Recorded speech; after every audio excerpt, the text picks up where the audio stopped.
Oh boy. Yeah, you should get ruffles, Antonio.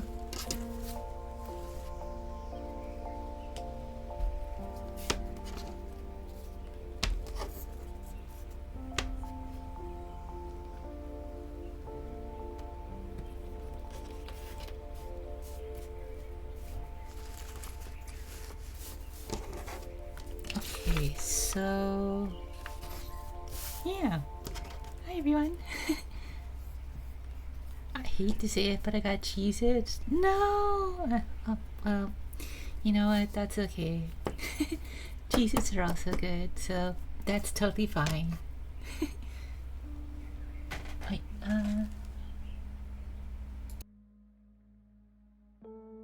okay. But yeah. Hope you guys are having a good one.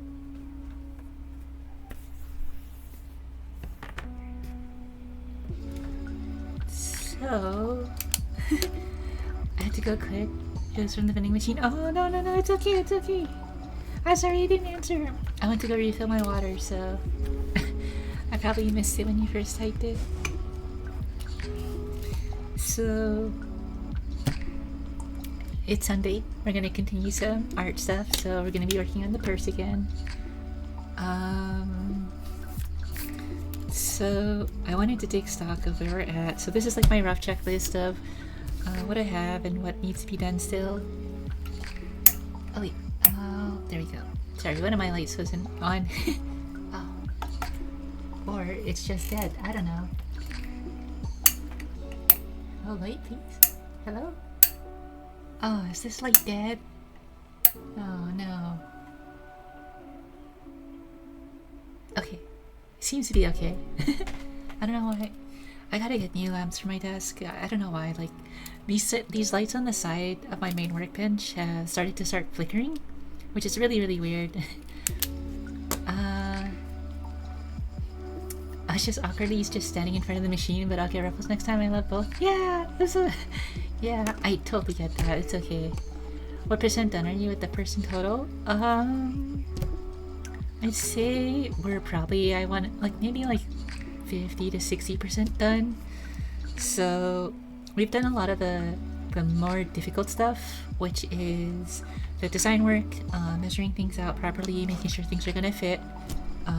So right now we're kind of in the labor part. I'm tempted to say we're less than that, only because like the sewing is gonna take forever because I hand sew everything, so it just takes a long time by hand, and I probably won't do it on stream because it will literally take like hours, like just doing the exterior of the bag, because what we'll need to do for the exterior is we're gonna need to go across this whole border, and then we're gonna have to do that both on the front and on the back, so that will take literally like 5 to 6 hours of just hand sewing. OMG, only 50? That's crazy, I could never do this. I mean, it's one of those things that I only do it for fun, so I don't have to like worry about how long things take. Honestly, if I was doing this for like a professional application, like if this was my main income, there are probably like some shortcuts that would need to be taken, just because I need to put out volume. Things like I wouldn't hand sew as much. Certain elements need to be hand sewn just because of design, but like big long stitches, especially in easy to get to places, would probably be machine sewn, stuff like that. But main things that we still need to do is we need to create our zip closure for our interior. We have the zipper now, so I did buy a custom cut zipper of the right kind, so we have that ready. We have the framing hardware for our zipper, so we have that all set up. We've also punched out the stitching so that it will line up to our interior, so that's a big step. We mounted our bag feet so we can check that off. We'll need to round the gusset corners, which I can do now.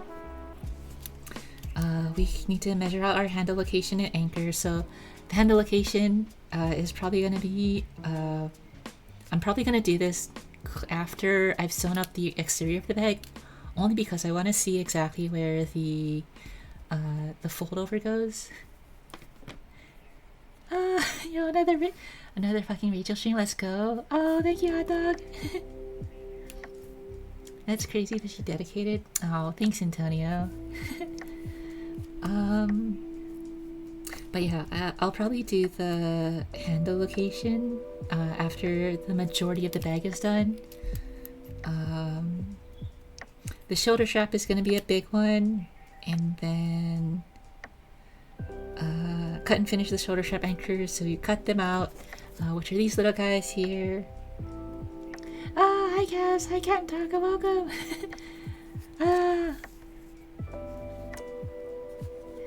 I know I think you guys are still streaming cats, so no worries, no worries. But yeah, so we'll need to do the shoulder strap. I think we will probably do later. Well, we might get to it today. I'm not 100% sure. It will kind of depend on where we're at with some other things.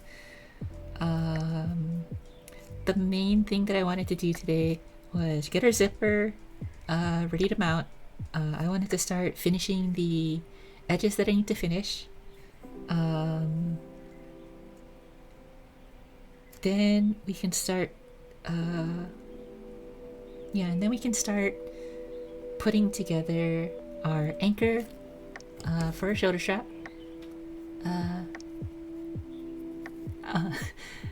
Rachel, someone asked if we had a Discord and we don't, so you get in yours. Oh, that's okay, no worries. I'll be your pseudo home for now. Yay! But yeah, I don't know. It's Sunday, I guess we'll see where we go. Are we hoes? No, you're not hobos, you're not hobos. Cat, no. But yeah, I'd be happy to host whoever is looking for a Discord space. If you want, I can also make like channels for you guys too. But yeah.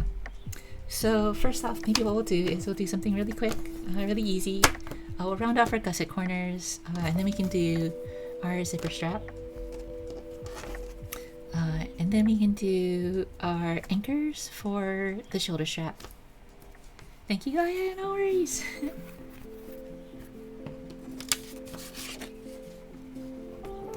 So I want to round off the corners for our gussets. So the reason why I want to round it off is because when this gets fully stitched up, this top part of the gusset that sticks upwards like this is actually gonna stick a little bit above the lip of the actual purse. So it'll look something like this. So it'll stick up a little bit higher than where the actual piece comes from. So I want to make sure that we round those corners off, so when it's like turned inwards, then it has a little bit of a curve to it, so you don't like have things that bite on it or anything like that. Yeah, but I have special tools for that. So I have these things, which I don't know if I've shown here yet, but these are basically just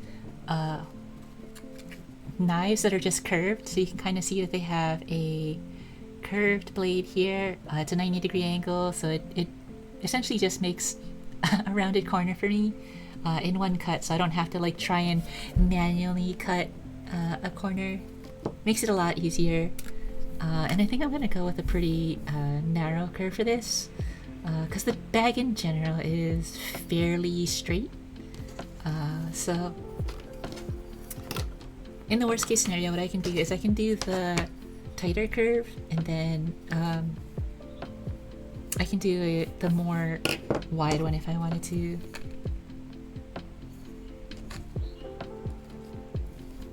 But I think that the tighter curve will probably be the better one. But yeah, I hope you guys are doing good this Sunday. I feel like we've all been asking that question. Thank goodness for a long weekend though, because I think everybody needed that.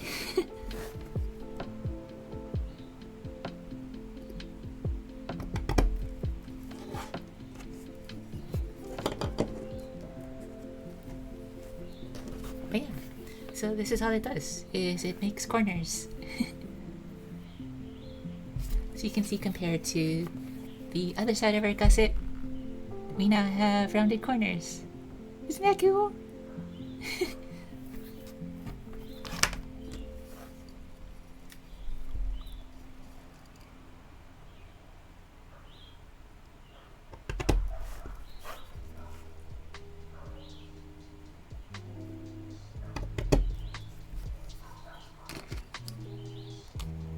Oops. Put away your bladed tools.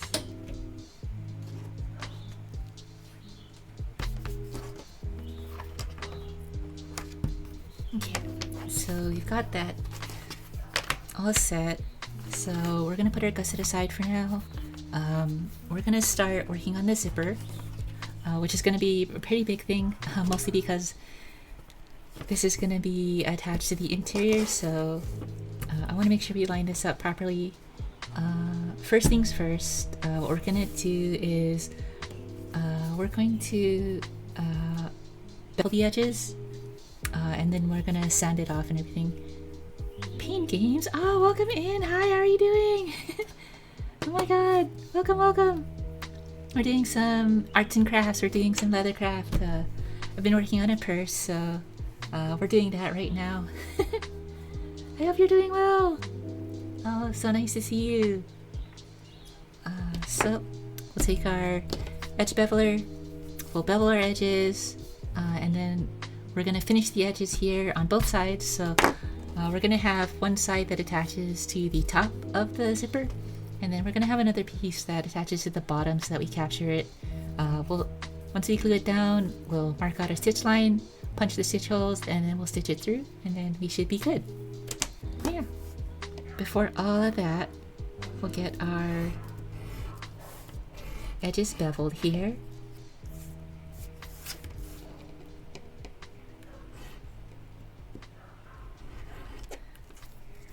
Yeah, but welcome in, Pain. I hope you're doing well.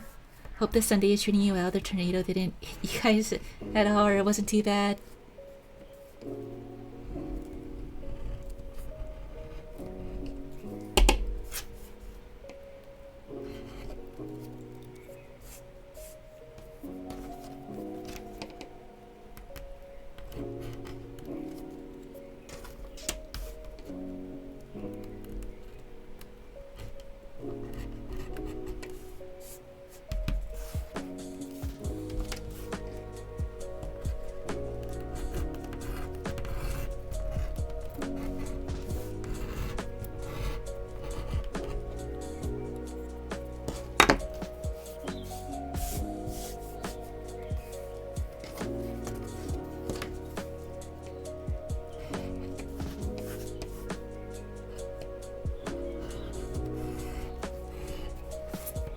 You know, the worst part about it being in February going into March is that it's starting to get hotter. So this room is starting to get really hot really fast, and I'm not here for it.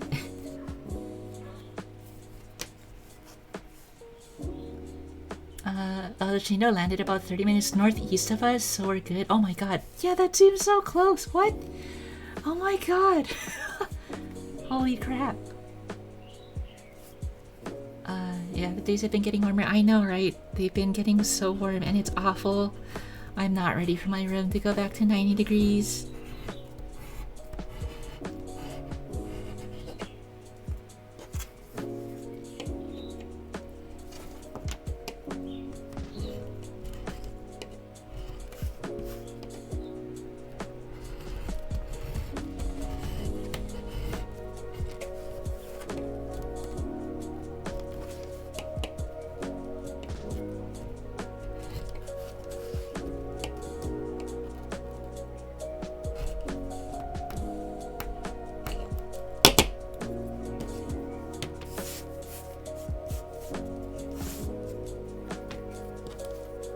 So, one of the things that I wanted to point out here, so this is our mount for a zipper.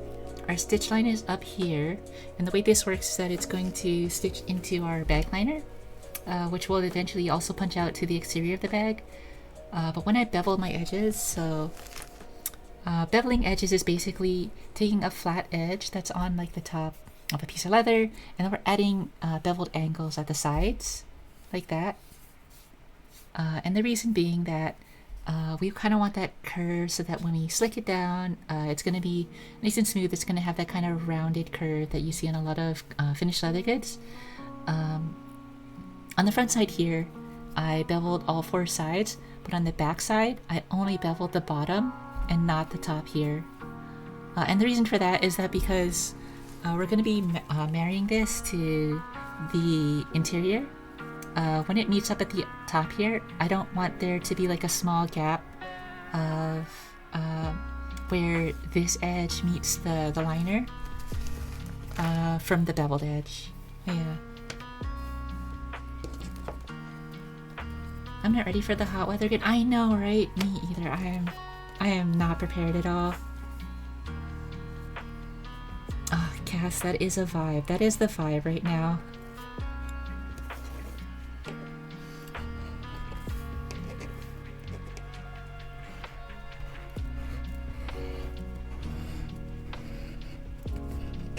My favorite part about edge beveling too is that you get these little like spaghetti strings, these pasta noodles of little cut-offs from your leather. It's so fun. Sometimes it's a little game just to see how long you can make it, if you can like get it to go longer than normal.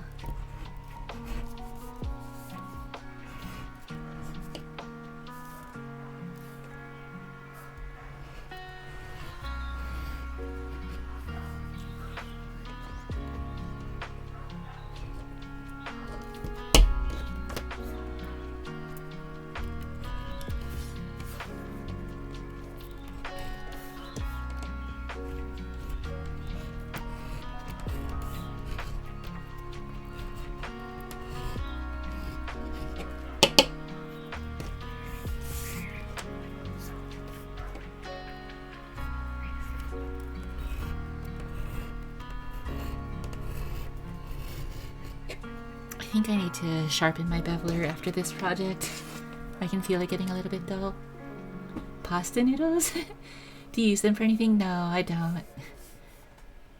Hi Rich. Oh, hi Anna, welcome in. How are you doing?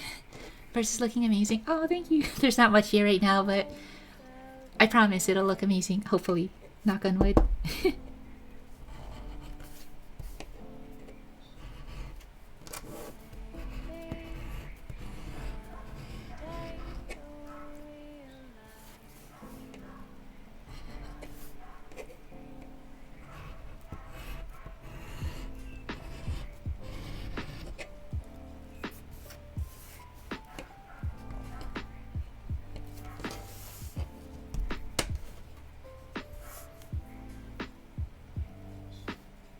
I'm at my friend's house waiting to play Stinky Commander. Stinky, ew, Stinky. But yeah, I mean, even if it's Commander, I hope you still have fun.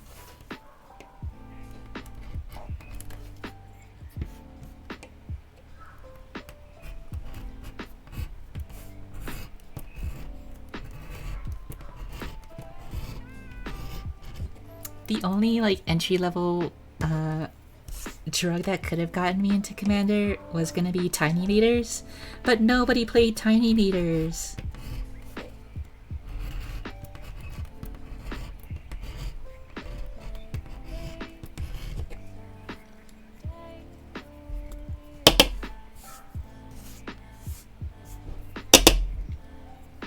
Okay, so those are all of our edges beveled. So with that, let's clean up our work area. Gotta maintain a clean work area.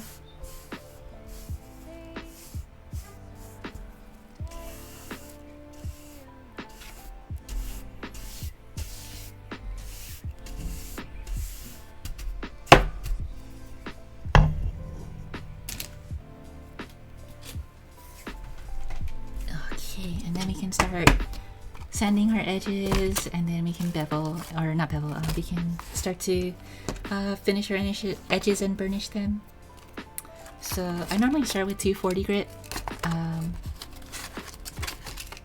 This is just to get like a lot of the burrs from the beveling process, from the leather finishes. This is actually a pretty good, like fairly tight grain leather, so there's actually not too many burrs here, so not too much for us to worry about, but we're still gonna sand it down just in case.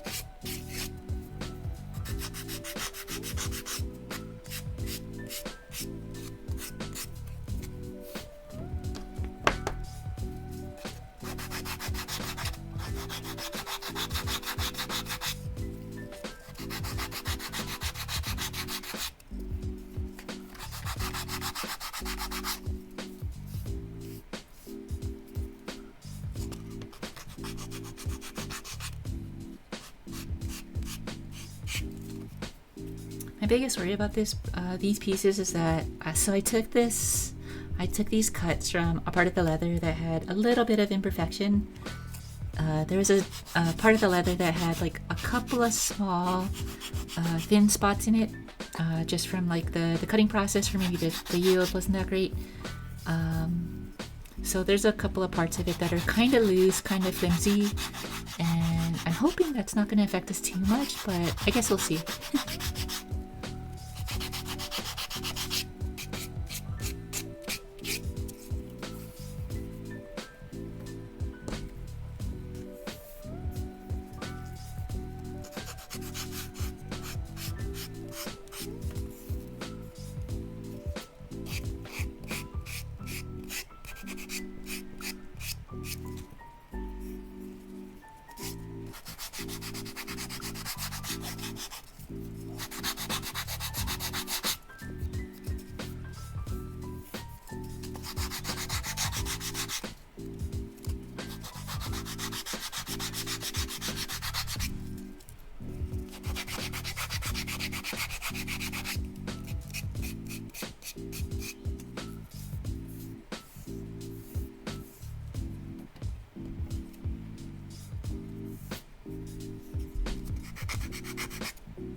Oh my god, I can already feel myself sweating in this room.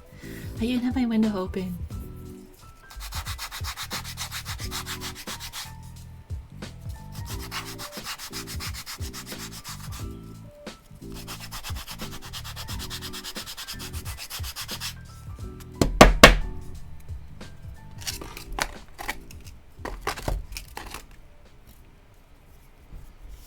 I wish I could have AC. I know, right? I wish I could have AC too.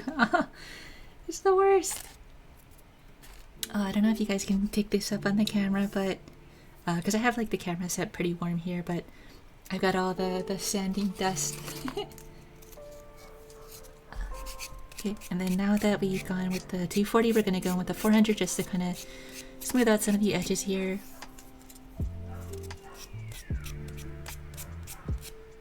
And then what this will do, it'll give us a pretty clean and nice smooth edge to burnish afterwards. Yeah, so this one is not like we're trying to take anything off, it's just that we're basically just trying to rub out some of those extra burrs that got left from the heavier grit.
Okay. Got all those. So, I'll be right back. I'm gonna go get a vacuum just to vacuum some of this up. Usually I like to vacuum it instead of like sweeping it in just so I don't get a lot of dust everywhere. So give me 1 second, I'll be right back.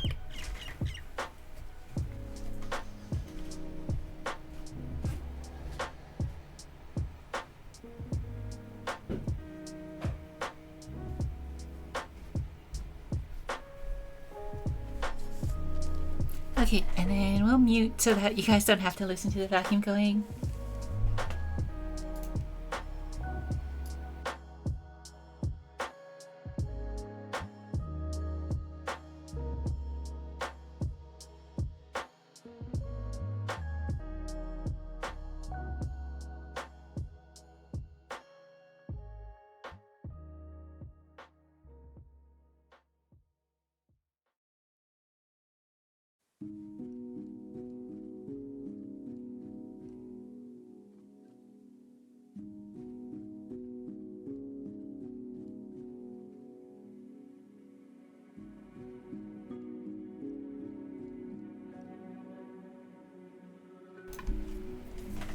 Okay, so now you got all of our edges beveled, so we'll start to burnish them.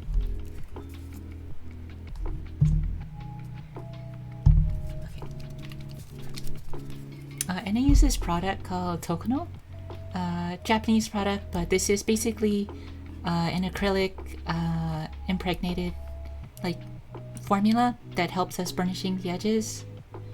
Oh, you've always burnishing? You've always been curious about this process? Yeah, so perfect. So, yeah, so I use this I use a couple of different compounds. So for this, I'm going to be using Tokono. So essentially, what this is it's an acrylic like a water-based solution that has like acrylic impregnated into it. The way burnishing works is that the edges of leather are all these like individual little fibers that stick out, right? Like in the same way that when you like cut a piece of cloth, you have like the little fibers that stick out in all different directions, right? So a lot of times people like fold in, I don't know what it's called, the cat you would probably know, but like they fold it over so that the edges of the cloth are rounded.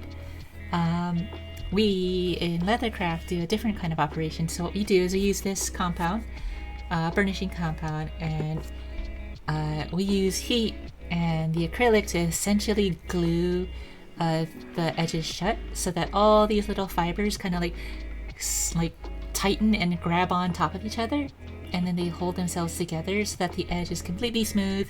It's not going to get caught on something, it's not going to fray or warp, and they basically it'll solidify, like pseudo solidify because it has acrylic impregnated into it, and then seal itself shut. But that's how we process all the edges and stuff. But it uses heat to do that. So I have... Oh, wait, where did my napkin go? I had a napkin. Did I toss it? Oh, shucks.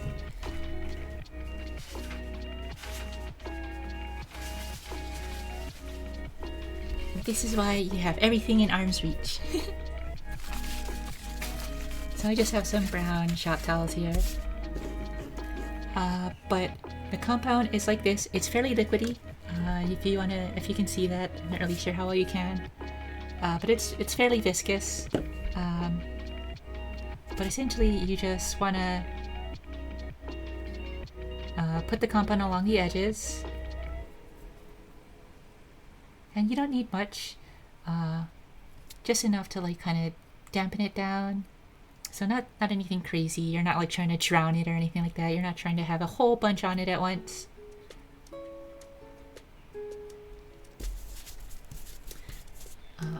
And then I have this. It's basically just a wooden dowel, but it has like these ridges in it, and that's meant to kind of build that kind of curved, rounded edge for your edges. And you just rub back and forth, and all you're doing is you're creating friction, and that friction and that heat that's generated is gonna seal the edges for you.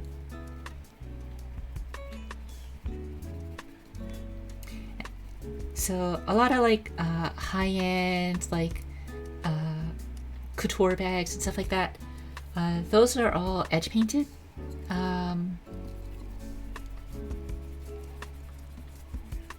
And so edge painting is nice because you can get a really nice smooth edge very easily, very quickly. It really benefits from the mass production. But I've always been a fan of naturally burnished edges because you get to really see the leather. Oh, Zim, hello, welcome in. Very interesting. Oh, I'm glad. I'm glad you think it's interesting. I'm just rambling. But yeah, so like, I have this piece here on the side of me starting to do some edge painting. I've never done this before. So you can kind of see here how the edge here is just natural raw leather. It hasn't been treated, it hasn't been burnished or anything like that. I hope you can see that. And then over here, I did some edge painting. I'm not really sure how you're gonna be able to see that. Maybe if I focus, work with me. Anyway, you probably can't see it super well, but that's okay. But essentially, if you're doing it by hand, what I found is that you have to do multiple passes, even with edge painting, because like unless you're doing like a mass production thing where you can like gloop on a bunch of edge paint and then like instantly cure it with like heat or something like that in an oven, you kind of have to build up the layers for that kind of rounded look that you see on a lot of purses and stuff. So yeah, not really my thing. But so to talk about edge burnishing, so this is our natural leather edge, right? This is the one we just finished, so it's been sanded down with 240 and then smoothed out for 400 grit. So you can kind of see there's a little bit of the fibers here. Hopefully you can, I don't know. Maybe if I do, I don't know how to make it focus, whatever. Sorry, hopefully you can see it. But anyway, you can kind of see that it's a little bit rough. It has that natural kind of sheen from all the fibers that are sticking up, you know, all these little microfibers that are sticking up. And then you can compare it to wait, this one, yeah. So you can compare it to that. This one right here, this is our finished edge. So this one is smoother. You can see kind of the sheen from it. Yeah. But you want to finish your edges so that you seal those so that the fibers aren't sticking out. BRB, yeah, no worries, guys. BRB, all you need. Yeah, edge burnishing, very important. And like, what I found is that it really adds that kind of finished feel to your products. It's like one of those cheat sheet things that like makes it instantly look way more professional.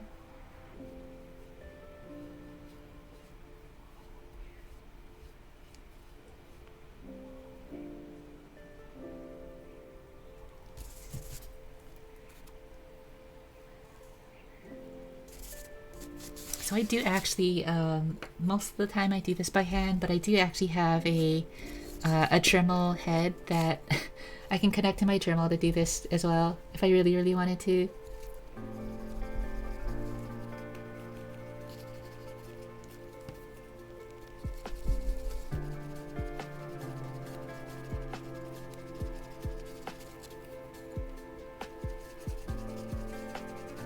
Learning new stuff always from these streams. Oh, thank you, hot dog. I aim to educate. I don't know, it's just a hobby and I think it's cool when people get to learn about it.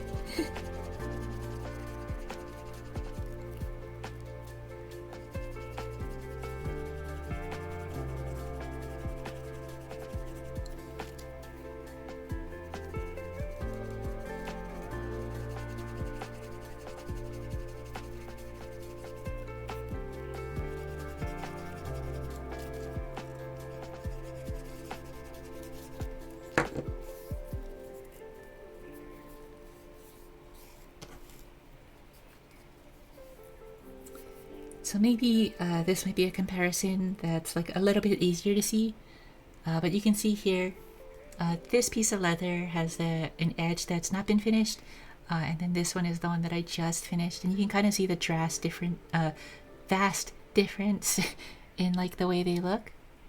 But yeah, you can kind of see like this one is darker. All of these fibers are sealed. And I don't know if the camera's gonna be able to pick it up, but it has like a little bit of a gloss to it, a little bit of a sheen. And then this edge right here is just the raw leather.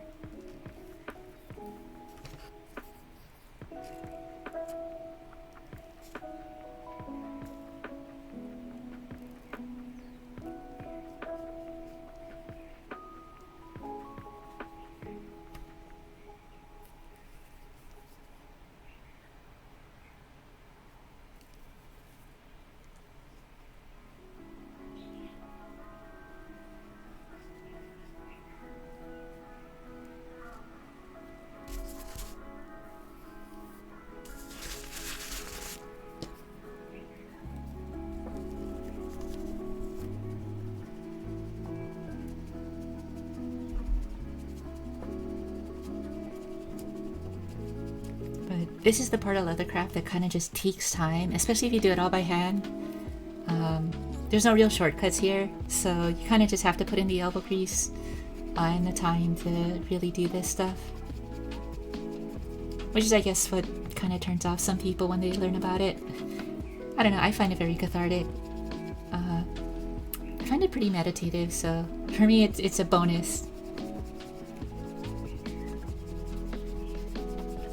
And normally I'd be doing this like while watching a movie or something, but now I'm doing it to stream to you guys.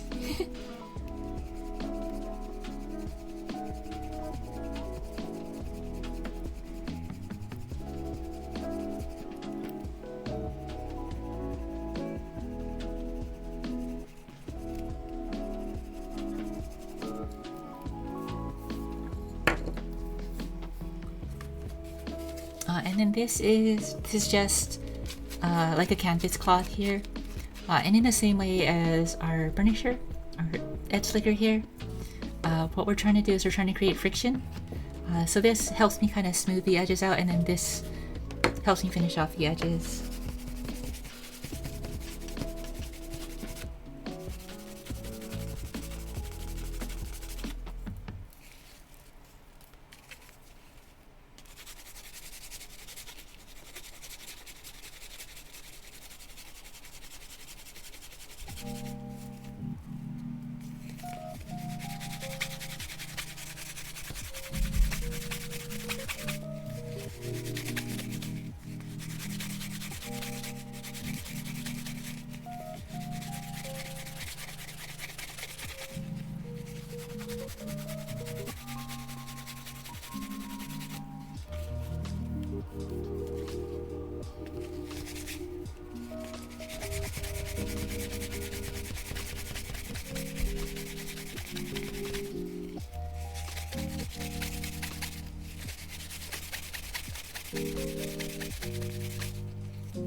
Oh boy, okay, so there's one piece done. Not the show, because that would take way too long.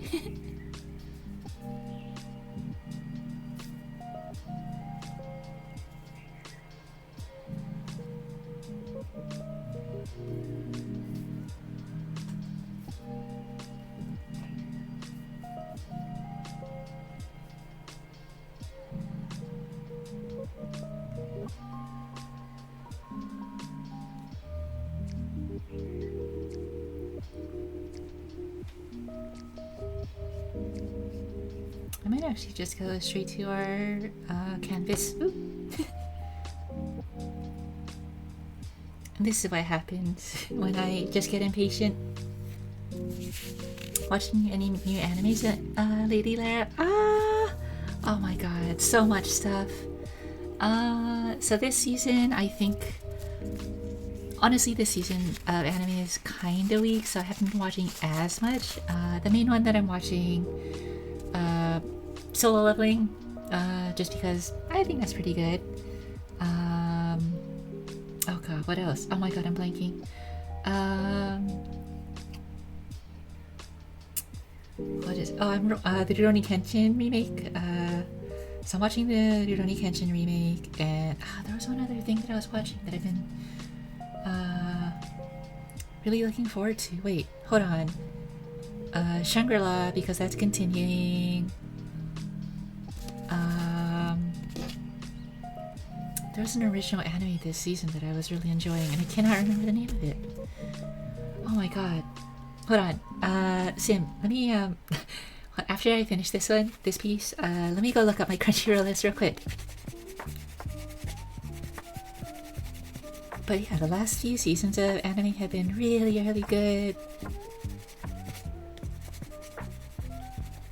Except this season, kinda mid.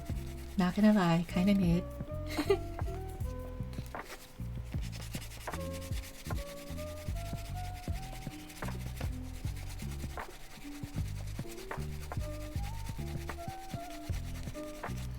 Mid, yeah, a little bit. I mean, like, not huge. I mean, like, there's some good stuff there, but a lot of it is pretty average. Yes, solo leveling is great. I just finished Eminence in Shadow and working on Jujutsu Kaisen. Oh!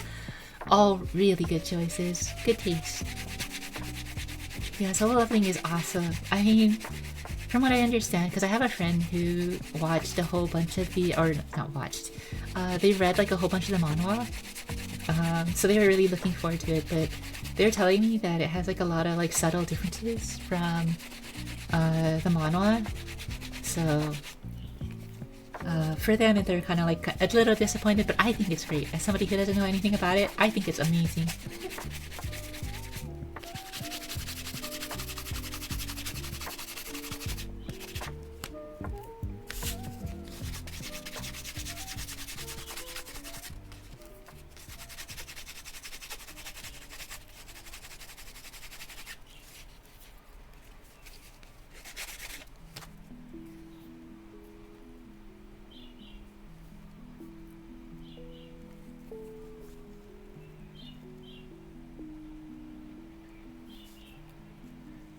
Oh, and if you check my about here in Twitch Sim, you can see like what I have as like my top 5's favorite anime. I have a little panel there that shows people.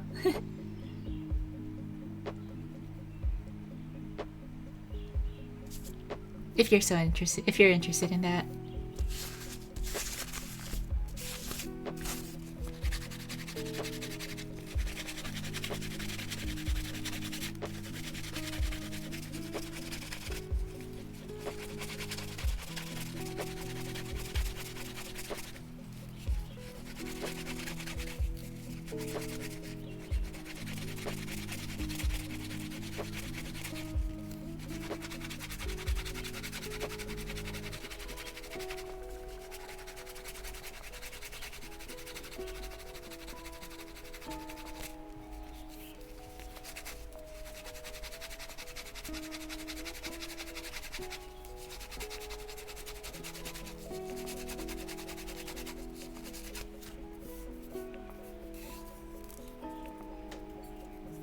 Alright, there you go.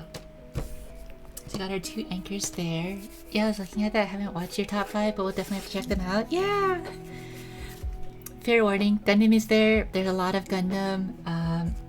Feel free to start anywhere with Gundam. Although, I can understand how it'd be kind of confusing just because there's so much out there. So if you ever want to know more, just shoot me a message in Discord. Anyway, hold on. Let me pull up my Crunchyroll list real quick.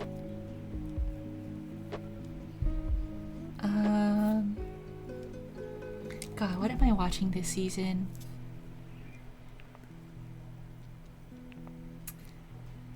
Oh, Apothecary Diaries. Very, very good series. That one's like a little bit more like historical drama-ish than it is like action-y stuff, so up to you if you want to watch that kind of thing, but yeah. Apothecary Diaries, very good. Oh, that was the other big one that I was watching this season. Honey Lemon Soda.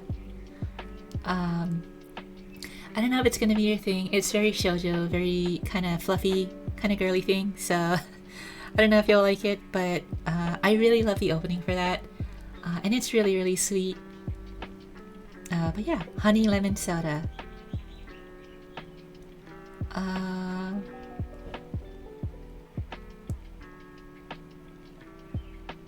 But yeah, those are like the main ones that I was watching. I'm watching a couple other stuff, just to like fill in the gaps. But those are like the main ones that I was watching this season.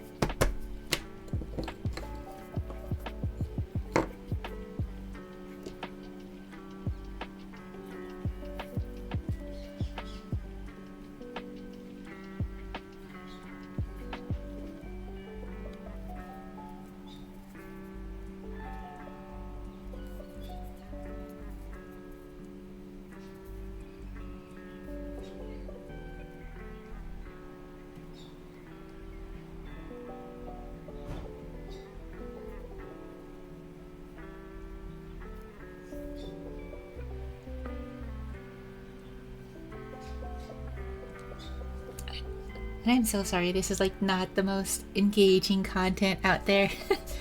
This is just me working. But I mean, it is the true experience. This is about how boring it is.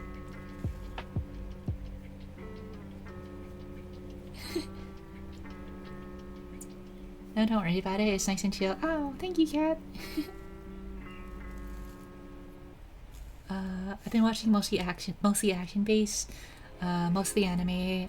Animes I've gotten hooked on. I see clips of them through TikTok and I look them up and add them to my list. Oh, yeah, that's a great way. I mean, if you're looking for like action stuff, I can definitely like have a chat with you to see what kind of stuff you're into, and I can try and give recommendations if you really want. I don't think it's boring. I think it's relaxing. Oh, thanks, Kat.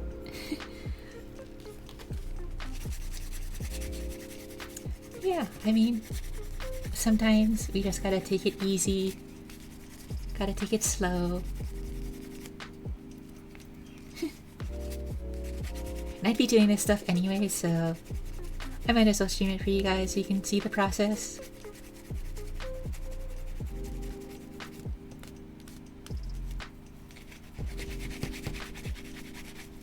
Me too. Oh, thank you, Sam. I appreciate that. Just wait till we get to Monster Hunter though, and then things are gonna get wild. Get it? Cause it's Monster Hunter Wild!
Those.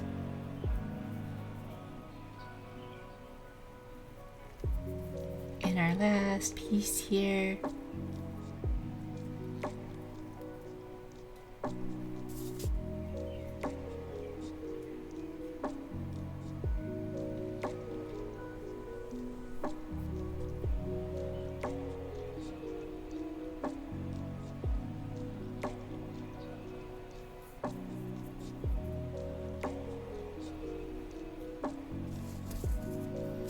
You know, one thing that I didn't realize, so this company that makes this product, the Tokono product, the company is called Seiwa. It's a Japanese brand, but I only know them for Tokono. But I recently found out that they do a whole bunch of other leathercraft products. I mean, everything from like glues and adhesives to tools and stuff like that. And it never occurred to me that they would have more than just this product in that space. And now I kind of wanted to see if I can find some of their stuff. Just, I don't know, I like tools. But yeah, just one of those things where like I just know Tokono, like kind of, it's one of those things, you know, like how people call like any sort of tissue paper Kleenex, where the actual like brand versus product line sort of blurs a little bit. Like I don't think of Tokono as a safer product, I just know of it is Tokono and that's all it is.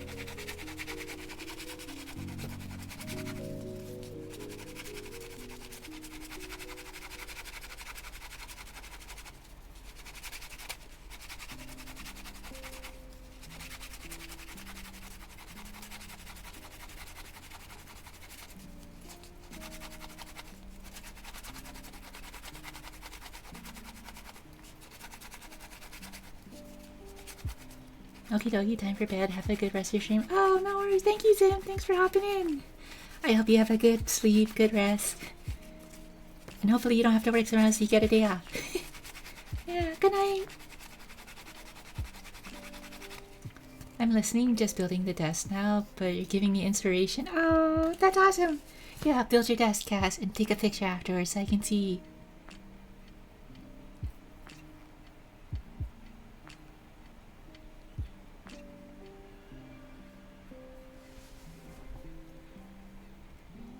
Building a desk, yeah.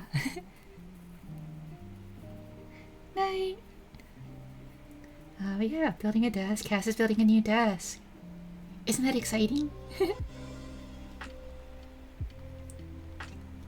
Always fun to get like a new desk.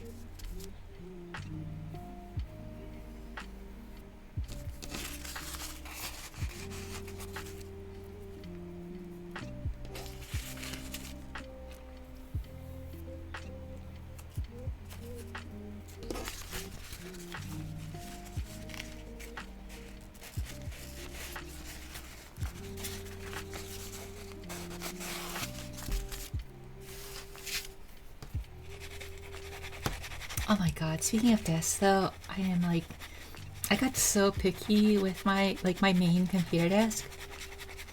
I'm so picky with it.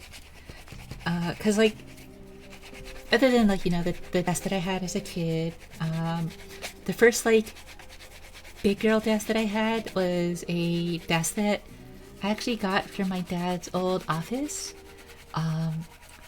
But it's like one of those big architectural desks, so it doesn't have the thing where it like lifts up so you can do drawings on it for architectural drawings, but it is really deep, so the main desk part is actually like almost 3 feet deep, so it's like really long, which I really liked.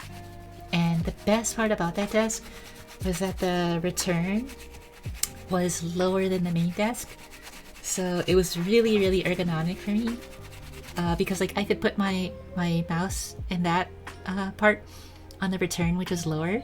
So like the main desk would be higher up, and then the mouse would be lower. So I could really move it a lot easier. And I miss that desk, but I ended up getting rid of it because it was falling apart. It was just really old. And I kind of wanted a different aesthetic, so I ended up getting rid of it. And I built my own desk after that. but I couldn't get exactly what I wanted, but I got close.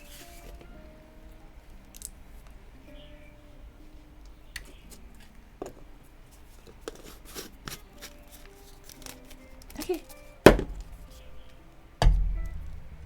So, with that, we have all of our zipper pieces all finished. They're all burnished up, so all of our edges are smooth.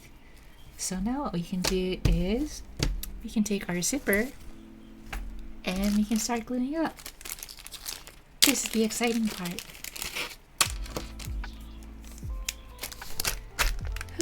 Okay, so this is our zipper. So I think what we're gonna do, so the zipper has these tails, and what the tails are supposed to be for is that it gives something to pull against when you're actually pulling the zipper pull.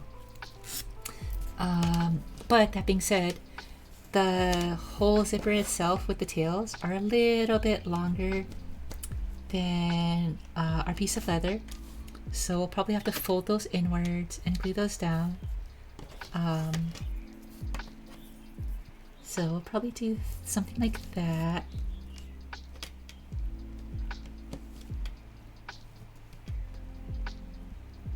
So what I'm going to do, and this is the part where it's kind of like wishy-washy because I'm just gonna eyeball this. I'm not gonna like measure it out super precisely. Yeah, we're just gonna measure.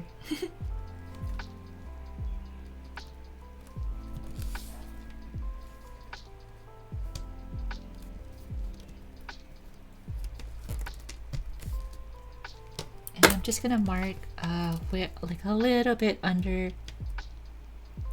where our ends finish, so that I know how much to fold over. Yep, so we're just gonna fold it under like that. Yep, and then we'll glue that together and then stitch it, attach it to our anchor and then stitch. Yummy smooth edges, yeah! So I think instead of, actually, you know what, I should probably glue this. The worst part is that this glue is getting really old and I don't want to open my whole new can. So contact cement is not supposed to do this. This is way too thick. This is starting to dry out and I should actually dump this, but I'm gonna try and use a little bit of it just so that I can punch those down.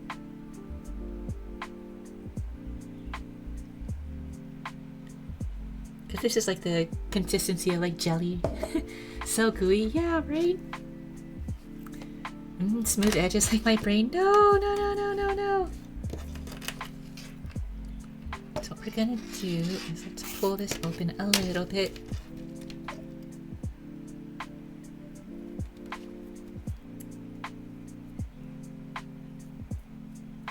I'll just get a little glue on there. We're not, oh my god, that's actually a lot. I meant to do less than that.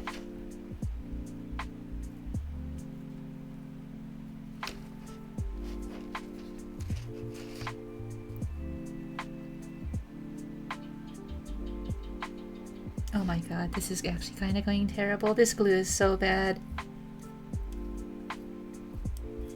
But that's okay. We're making do. We're making do.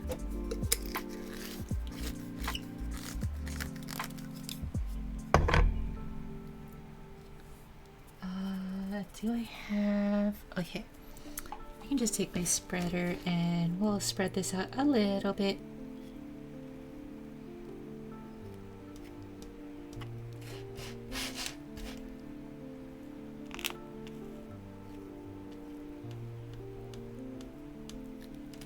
There we go.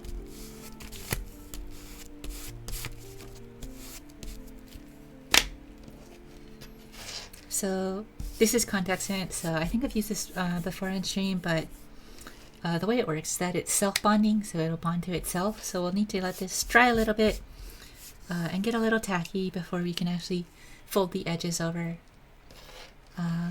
Yeah. In the meantime, while that's drying, let's see. Reminds me of eating them sour candies. Oh, like the gooiness. Yeah, I know, right? It is not supposed to be like that. I really should throw that out. And I even have like this second bottle. So this is like the consistency that it's not supposed to be at. You can kind of see it's very, very, very slowly shifting in here. It's not supposed to do that.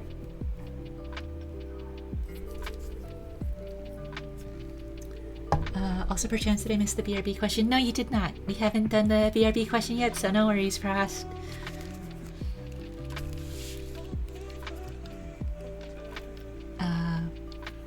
I'd love some sour candies right now. I've been craving jelly beans lately, to be honest. Oh, jelly beans? That sounds great. Oh, so one of my favorite candies is like Sour Patch Kids. I love those things so much. Woohoo! Yeah, you didn't miss it. Don't worry, Frost. But yeah, I love Sour Patch Kids, and I have such an attachment to them because I have like a very formative memory about them. At one of like the malls over here, there used to be this candy store that my mom and I would go to a lot. Just because like she would shop in the mall, and then because I had to go with her, you know, she had to get something to placate me a little bit, so she'd always take me to the candy store, and I would always get Sour Patch Kids.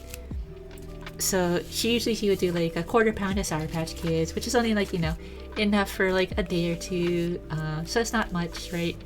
And then if I was really good, or my mom was really, really nice, or if I was really lucky, we could get a half pound of them, and then it would be like good for a week. Oh, it was so good. I love Sour Patch Kids because of that though. But we have to take a page out of Laura Kampf's book and let the glue dry a little bit. So it's getting there. So what we're looking for is for the glue to get tacky. So what that means is like when I put my finger on it, it shouldn't really stick to my finger, but it should have a little bit of grab. So this is about where we want to be. So when I pull it, I can lift my finger off it pretty easily. Just like that. So we can take our edge, we can fold over right to our mark. And not fold it onto my nail.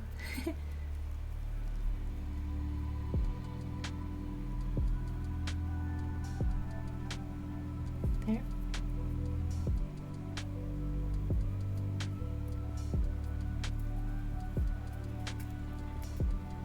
There we go.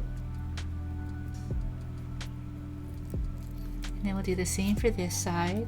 But this time we're gonna zip it up, just because like I kind of want to get it about the same. Okay. Just to eyeball the measurement, and then we can do the fold. Okay.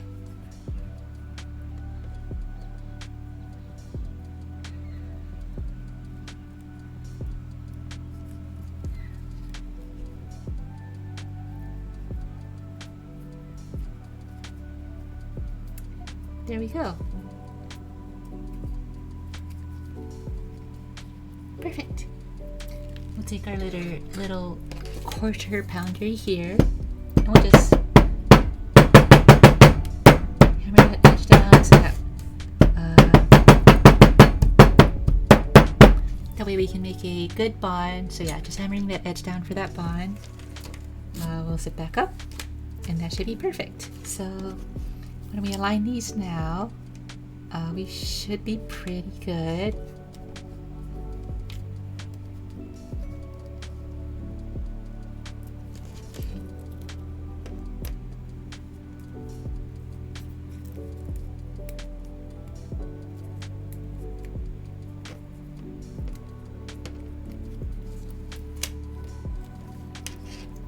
Actually, what I should do is, I didn't really account for this, so this is the first time I've done it, but I have this little part of the backing that's gonna like interfere with the zipper, so I'm gonna see if I can just cut that a little bit, just to give our zipper some clearance there. And I don't know where I put my scissors. Uh-oh. I don't want to use those. I'll use those for cloth. I'll be right back. I'm gonna go look for my scissors.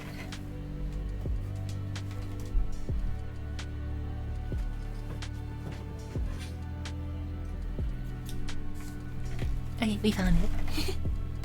Okay, so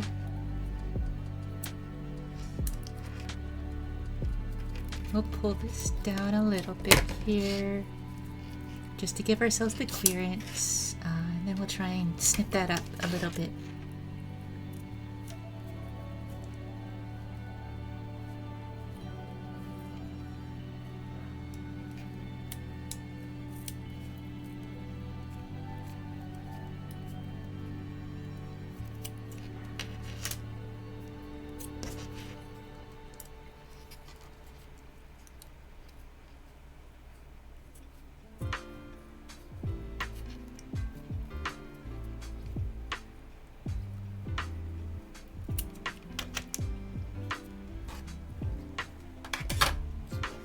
Okay, so hopefully that'll give us enough clearance.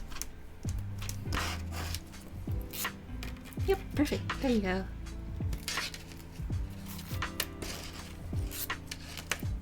Awesome. Okay.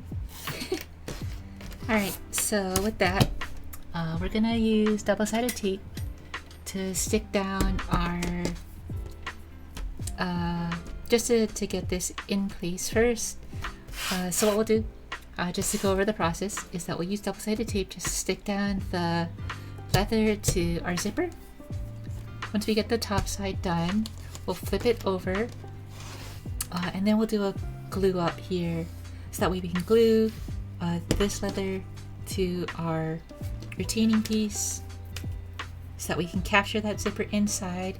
Then we'll punch through all the way, stitch it down, and then this will be done. I'm so lost. I heard knocking. I went to check the door. Nobody was there. Oh, I'm so sorry. That was me. That was me. I'm so sorry. I was doing a little bit of pounding.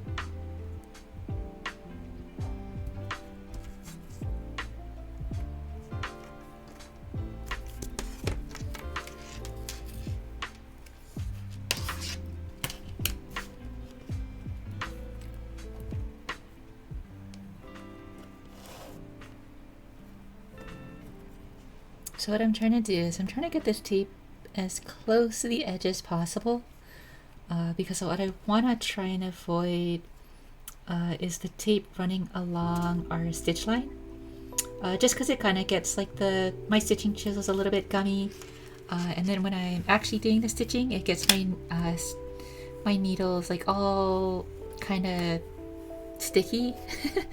I mean, honestly, that's exactly what it is. There's no real way to sugarcoat that, but yeah, it gets my my chisels all, or my needles all sticky, which is really, really annoying.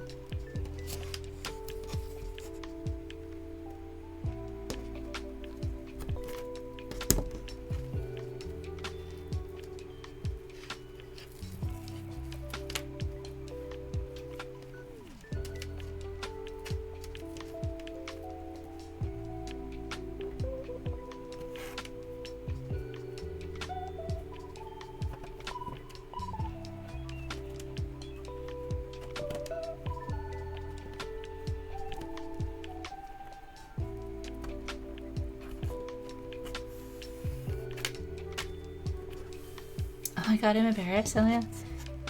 Is air Rachel? I'm sorry! I'm so sorry! Oh my god, wait, where did my end go? Oh wait, there it is. Okay, just making sure that it's stuck down.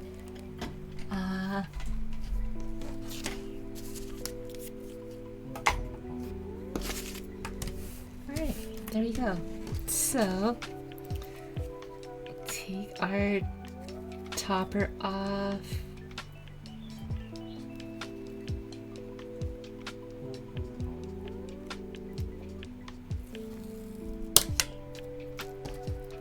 Alright. You're good. Had a great laugh though. I hope so. Hopefully it wasn't like actually something, then you maybe just missed them. Okay, so what we're gonna do is we're gonna try and keep our spacing consistent with the zipper here as we stick this down.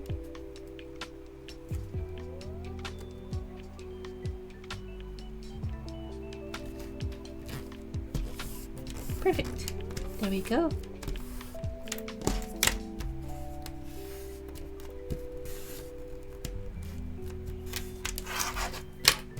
Then we'll take our other adhesive topper and then we'll peel that.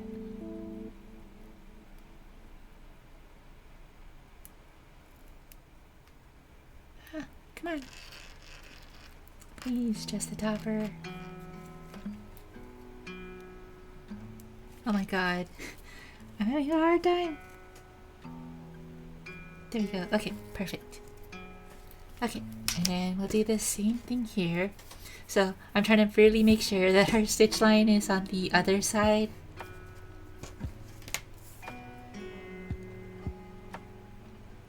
So we're just going to try and match up our spacing.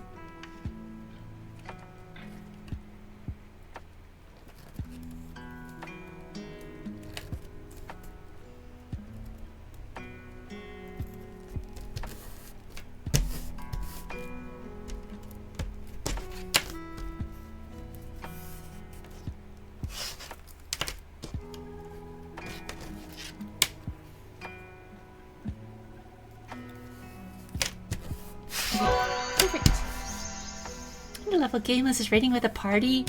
Ah, wait! Did I not set up the thingy? Or did I miss it? Oh wait, no, there we go. Oh, thank you! Goku, hello, welcome in! Hilda, oh my god, everybody is coming in! Hello, welcome! Welcome, readers, how are you guys doing? Oh my god, thank you! Yeah, welcome to my little cozy corner. I hope you guys are doing well.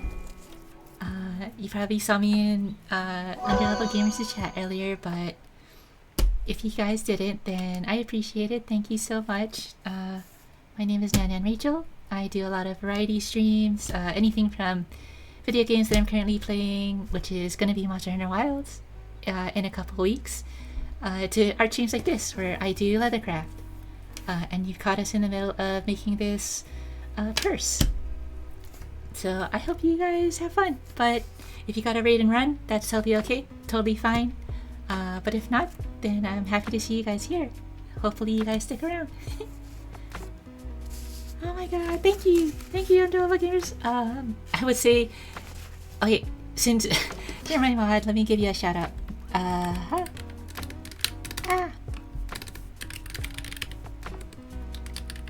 But I feel like,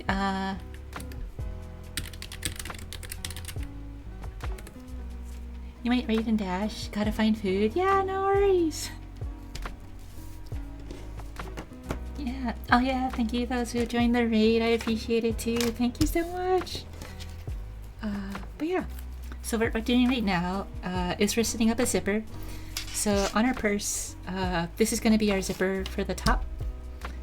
So we have this, which is a sewn interior liner. This is going to sit right here in the middle, just like that. And it's going to seal our bag shut. So yeah.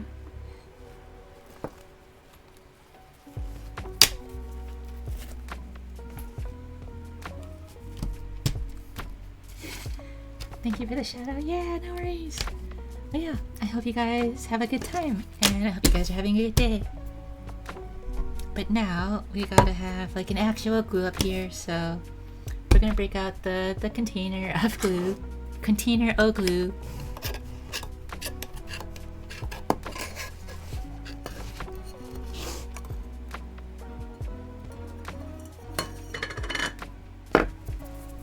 So if you've never seen before, this is what contact cement should look like. A lot more viscous. Then we'll take our glue brush here, and then we'll get to gluing. What you making? We're making a purse. So this is a leathercraft project that I have. So right now I am making a purse, which is it's the first time I've made a purse like this, but our design goals are mostly just making something that looked kinda high-end, something outside of my normal design, which is a lot more, how should I say it? My normal design stuff is a lot more functional and like kind of rustic, more rudimentary, so this is a little bit of a deviation from that.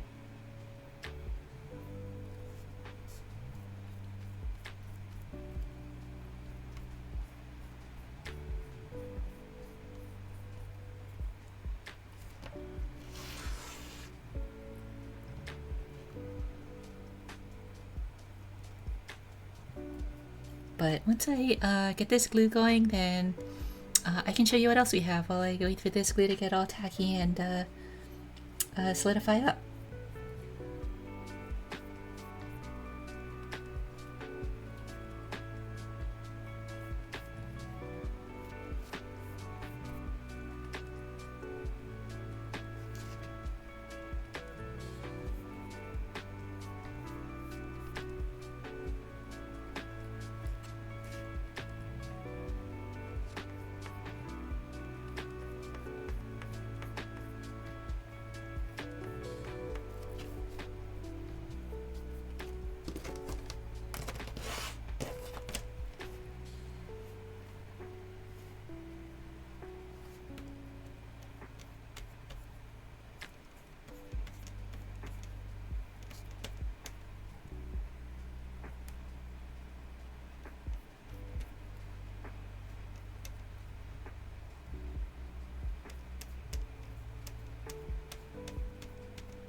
Hydrate redeem. I have the perfect email for this. Oh my god, yeah, I will hydrate right after this. Sorry, we're gluing up, so I want to make sure that I get this all drying before I do the hydrate. Sorry, give me a second, Frost. Thank you.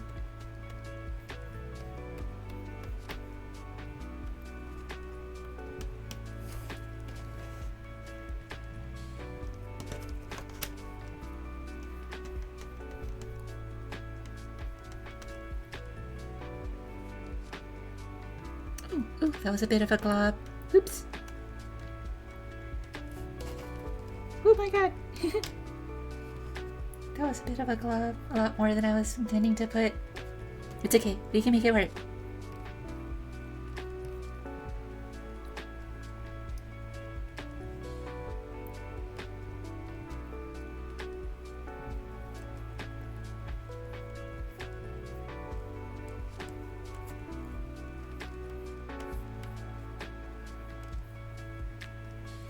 Take your time. Oh yeah, okay, no worries. Thank you.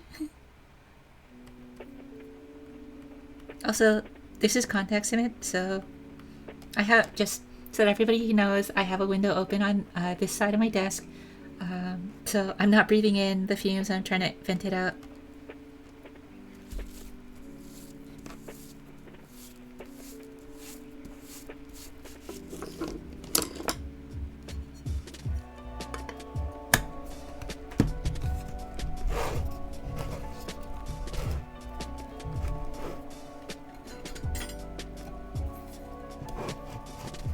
Also, sorry if this is really loud. I'm gonna just try and close this.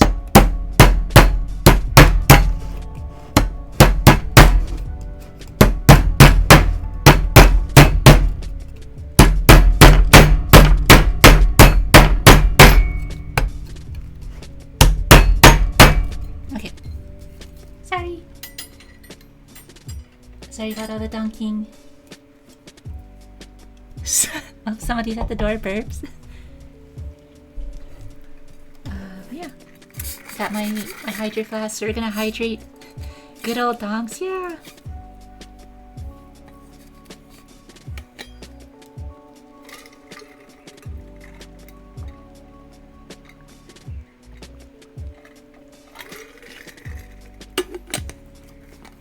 Oh, thank you for the hydrate. That was water, right? Yes, okay. Yes, it was water.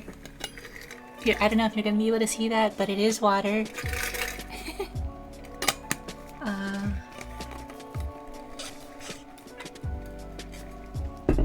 But yeah, so oh my god, wait, where did my wait, hold on.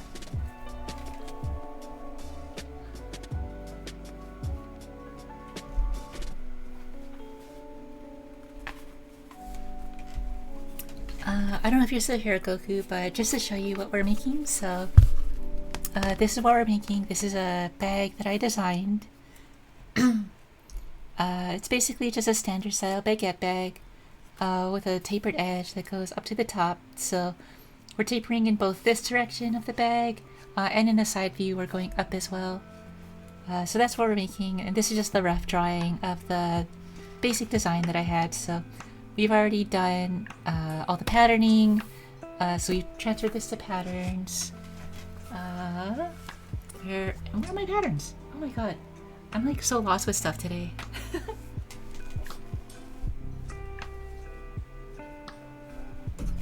Oh, okay, here we go. So yeah, we transferred all of our drawings, we've blown them up to full size, we've transferred them to patterns that we've traced into leather, we've cut those up. We've already done a lot of work on mounting some of the hardware, where certain things go, so yeah, that's what we're making.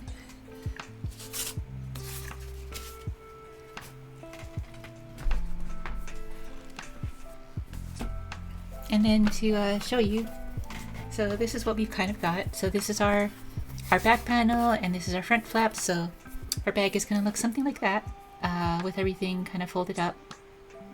So hopefully you can kind of see that vision. And then this is our front panel here. So we got a magnetic snap there. So yeah, it's gonna look something like that. Isn't that cool? Yeah!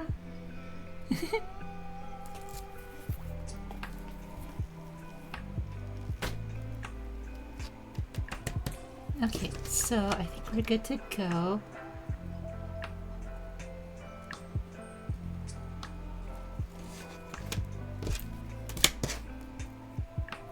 This glue like absorbed way more than I thought it was going to.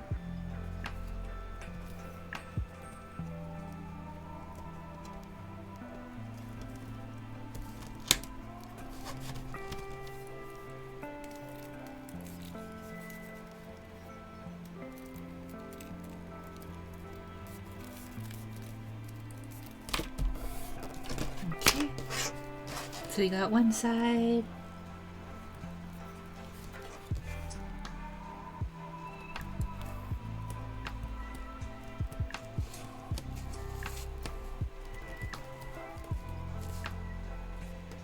Then we got our other side.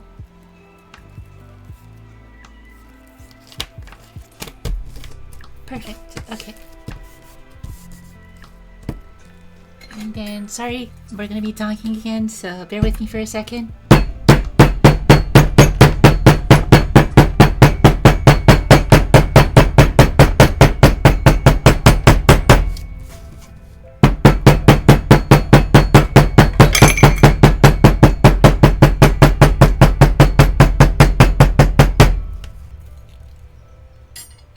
Okay, yeah.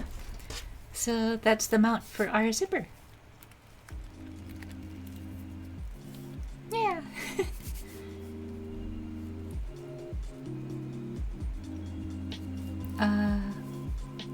I'm back. Someone ding dong ditched. Oh, I'm sorry, Frost. Oh my god. It looks so nice. Yeah. Thank you, Cass. But yeah. So that's what we're working with. So now what we're gonna do,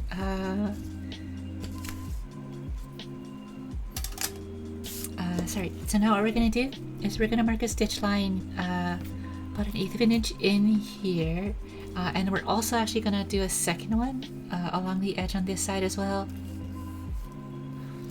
And then we can punch those stitch lines, and then we can stitch those. So I'm gonna do this one on this side.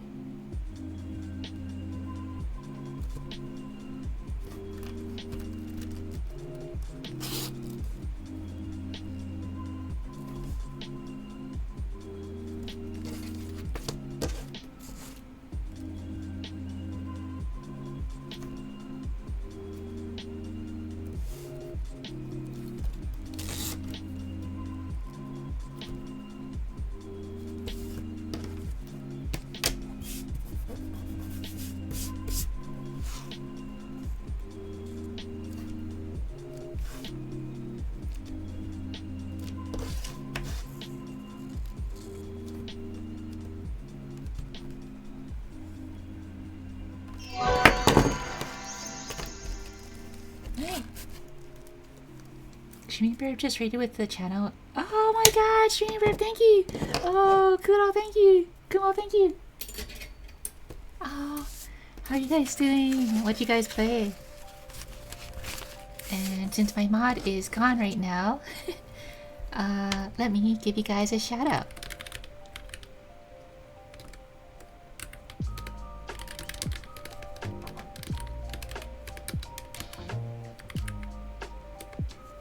Yeah, thank you.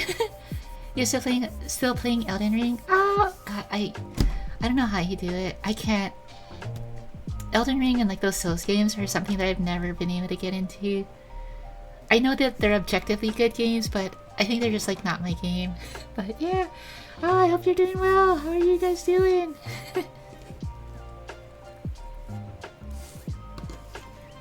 But yeah, thank you for joining in with us. Right now we're making a bag. So we're currently making a purse. Yeah. So now that we have our stitch lines on either side, let's go over to the other desk and then we'll punch out our stitch line.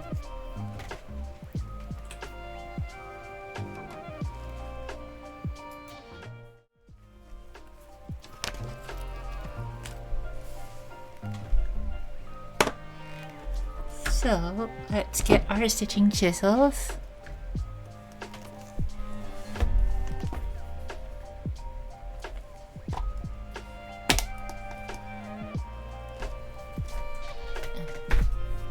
And if you guys are ready for donks before, then you better be ready now. Or if you weren't ready for your blah. Oh my god, talking is so hard.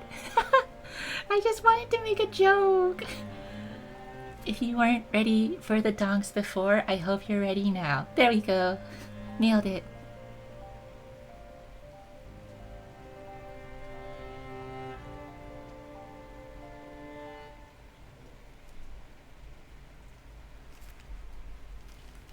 Okay.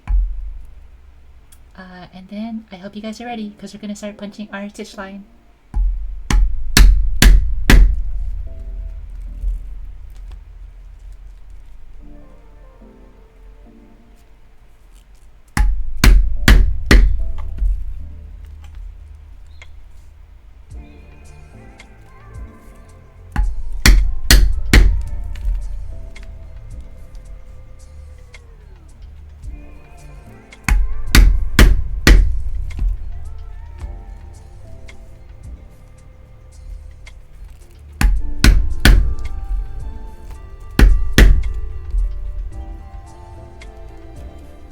This is so cool. I've always wanted to learn leathercraft. Oh! Well, you came to the right place. Oh, but yeah, I'm glad you like it. Usually I try to like kind of explain what I'm doing as I go along, so if you ever want to like know about something or if you want to like ask questions, please feel free. I'm more than happy to answer.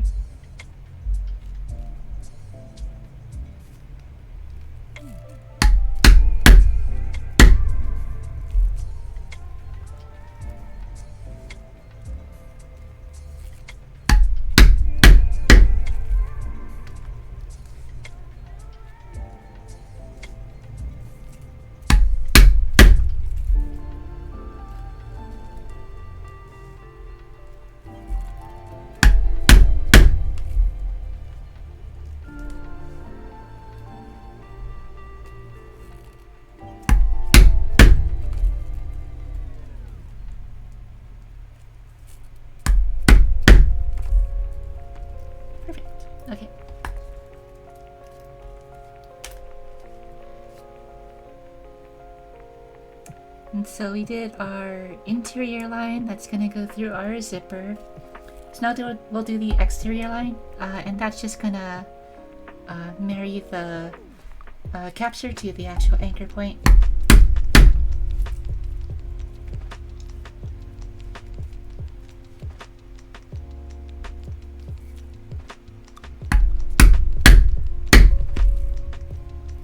This is where it's gonna get kind of weird because I think that this line is probably not gonna be straight, but that's whatever. We'll make do.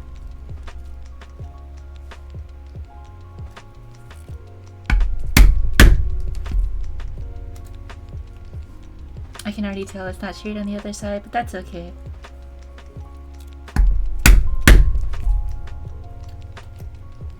What in life is straight anyway? Am I right?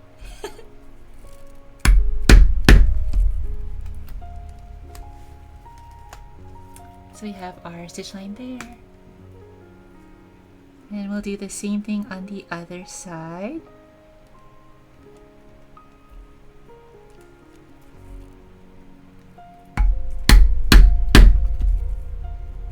Oh, that was a really crooked line, but that's okay.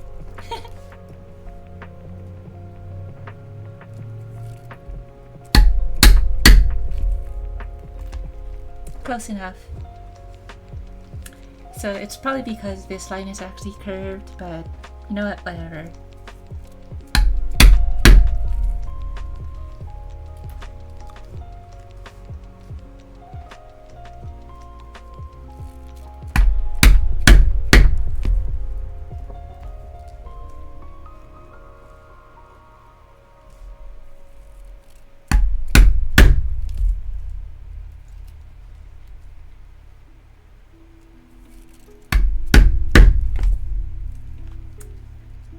It looks good. Oh, thank you. Thank you, Goku. Yeah, so we have our stitch lines.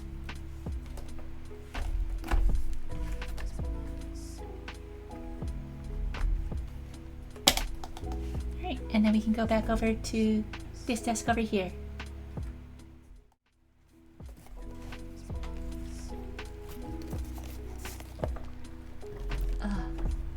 Put my chisels away and then we can get ready to sew.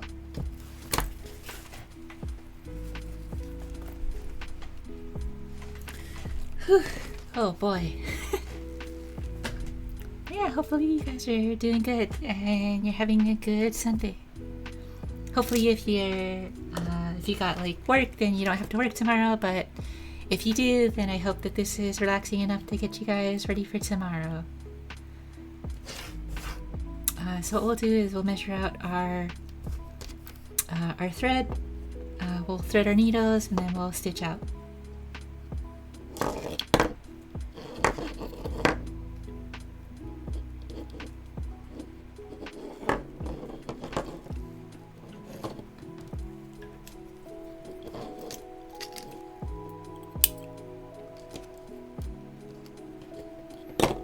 And then, since we know that these are all the same length, I'm just gonna measure off of that. It looks good. Is it golden brown mix up? Yeah, so the leather, the main body of the leather is this kind of really nice brown pebbled leather, which I've never done something with pebbled leather before. Pebbled leather is basically just this kind of pattern you can kind of see here. So it has like that kind of crunchiness to it, you know, like a stone road or something like that, as compared to as compared to something like this leather.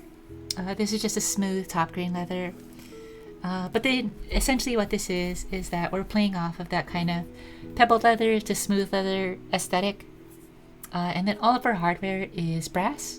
So everything that's going to be like actual hardware is going to be this gold brass color.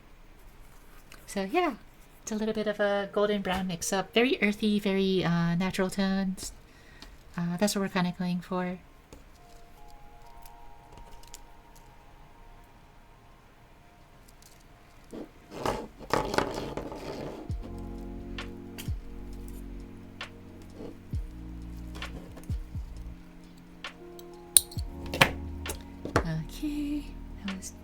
2. I really hope that I have enough thread for this project. I actually didn't even think about that. Because I think this is my last roll of this color. And our exterior is actually going to cost quite a bit of thread. But I guess we'll see.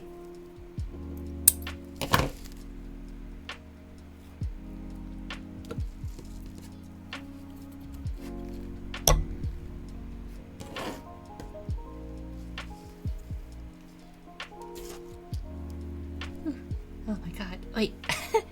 Making sure we're not tangling up the pieces. Okay.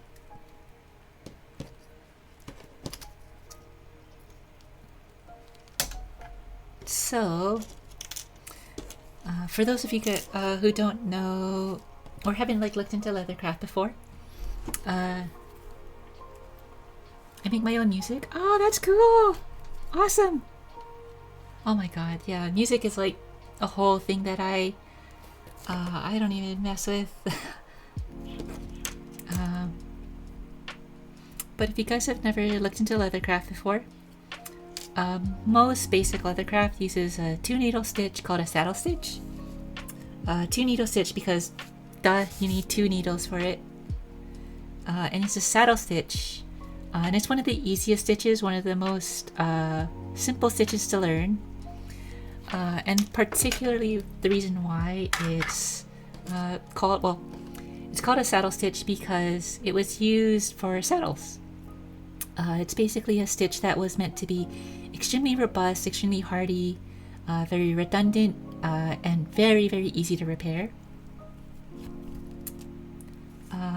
Because it was meant for pioneers or people who had horses or things like that to be able to repair out in the field when they're on a journey so that they can continue going. So very, very, very easy stitch to learn. And what we're gonna do is, where is my, oh wait, where did I put it? I just rearranged a little bit of my desk here, so I need to go find something. Oh my god, everything is missing. I'm so sorry. Hold on.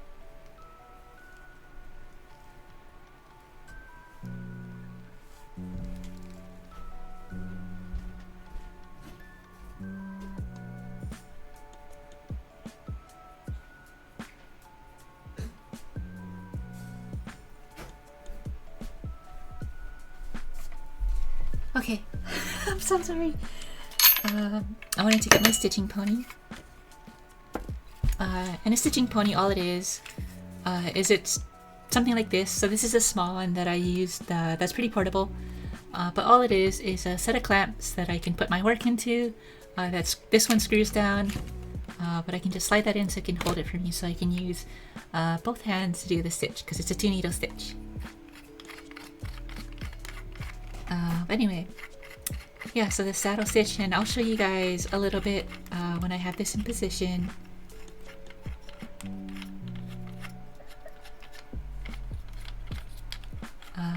You love your tool. Oh, thank you. I've always been a big proponent of having the right tools.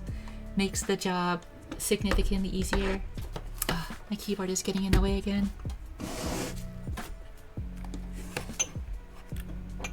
Yeah, I've always been a big proponent of right tools for the job.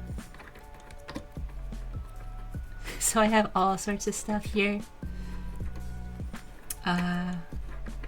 But if you guys are interested, I can take a picture of my workbench and show you guys, and I can post it in Discord. Which, by the way, if you aren't following my Discord, totally up to you if you want to join. But if not, no worries. You can use !Discord to join.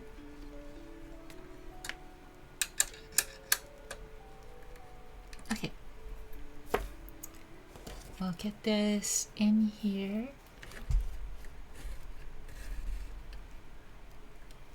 Okay. Oh, thank you, Cass. But yeah, so this is called a saddle stitch. Sorry, it's gonna be a little bit off center here, just because I have the laptop here. But it's a 2-needle stitch, and the way it works is that essentially what we're gonna do with the thread. Oh, you're already in. Oh, thank you, Goku. Oh, did you join from Underlevel Gamers? Yeah. Oh, I'm so glad. We have 2 needles here, and what we're gonna do with the thread is we're gonna essentially make like a DNA helix. So the thread is gonna make this kind of helical pattern where it's gonna go in and out and in and out in the same holes. And what that's gonna do is it's gonna make the stitch really, really strong and redundant. So if, for instance, like a stitch on this side of the leather breaks or like comes out, we still have all of the tension from the entire piece going down to hold it in place.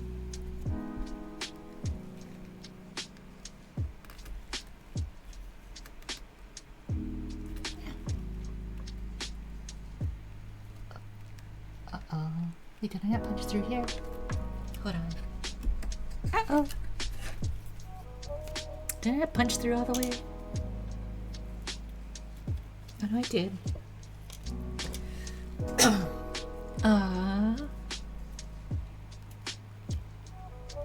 I think that's just because this one was the really thick part.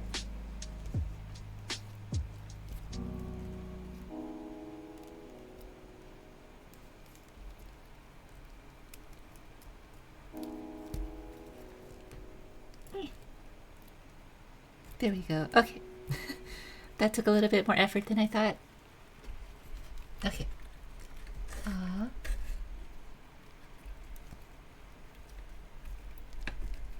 Well, we start our stitch like that. So we have both needles going through 2 different holes on one side. We get our tension out.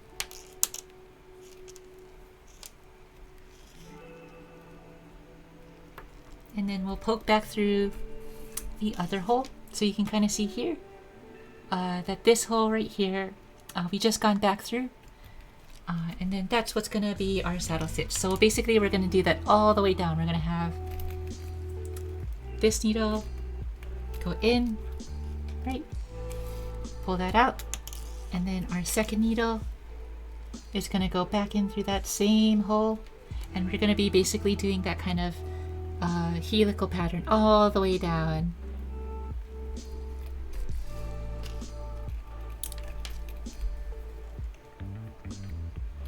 And this is the very, very boring part of the stream where I'm just gonna like sew for a couple, like an hour or more. I don't actually know how long this is gonna take, so bear with me.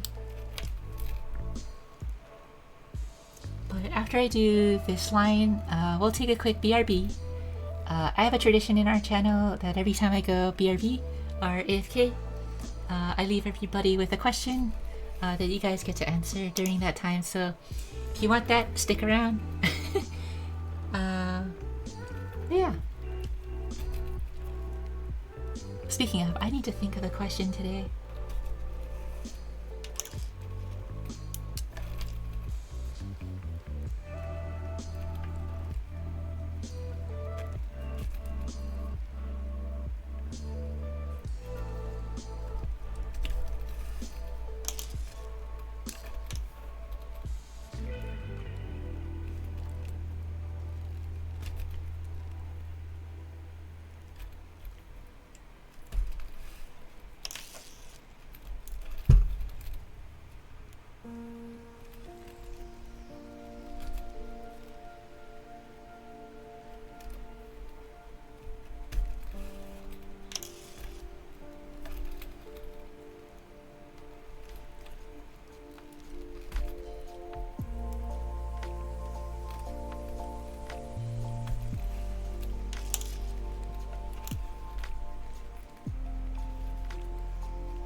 The wonderful world of sewing. Especially hand sewing. It can get so tedious.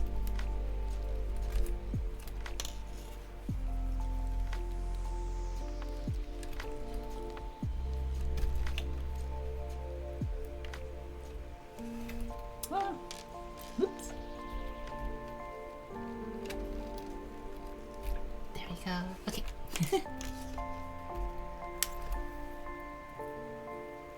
But I hope you guys have been having a good Sunday. Hopefully it's been nice and restful for you guys.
Sewing class together one day?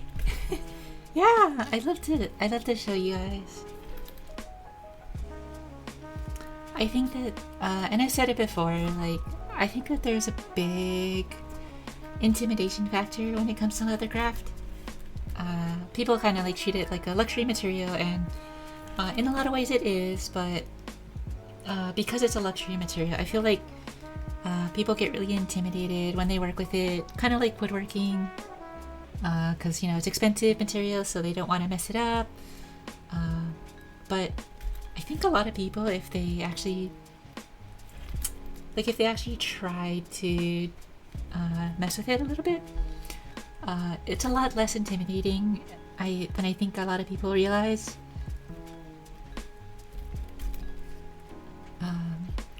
The material is actually quite forgiving in a lot of ways. Because it can stretch, it can compress, it can move around. So I think that a lot of the intimidation around that is rooted in the fact that, like, once you mess up, you can't take it back. And just like any other material, right? Like, there are certain points where that's obviously going to hold true, but you can actually get away with quite a lot in leather. But sewing class together one day, absolutely. If you guys really wanted to learn, then we could like focus on that for a stream or something, and I can like try and find a setup that'll be easier for you guys to see or something like that.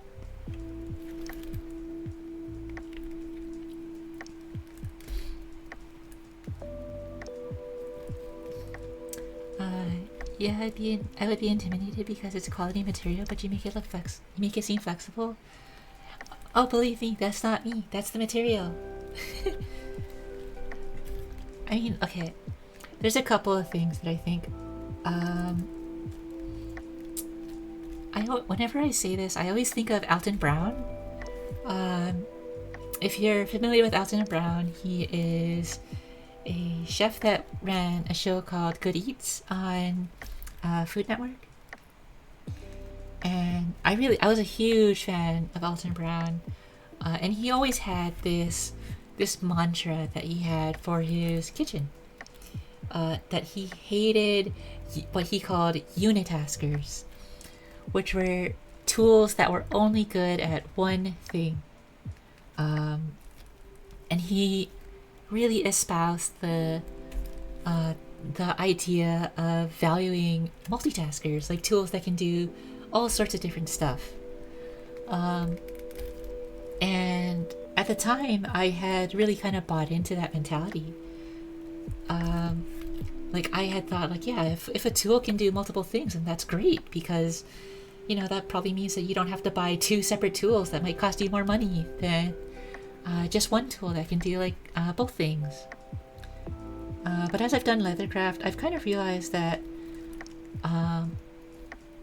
one of the things that I think that a lot of people don't realize is that leathercraft has been around for a long time. Like, it's been around for a really long time, and as such, there are all sorts of different tools, all sorts of different techniques, and all sorts of like different ways to work with it that make it easy. You're basically working and building on hundreds, even thousands of years of knowledge, and all of that information is out there.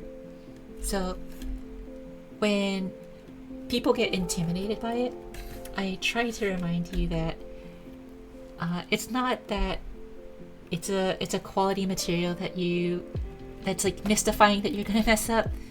There's so much information out there built over hundreds of years about how to work with leather, and tools that make it so much easier, that make it look very flexible. But yeah, don't feel intimidated is all I'm trying to say. It's actually really fun.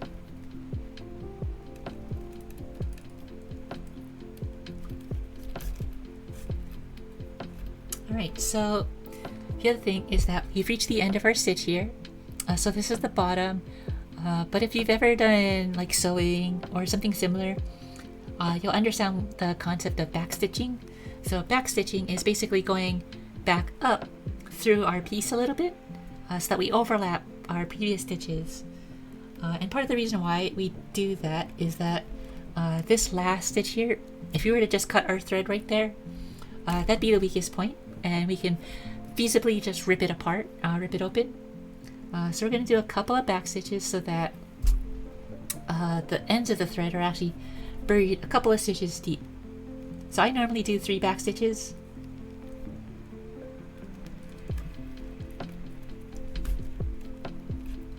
But your mileage may vary. Depends.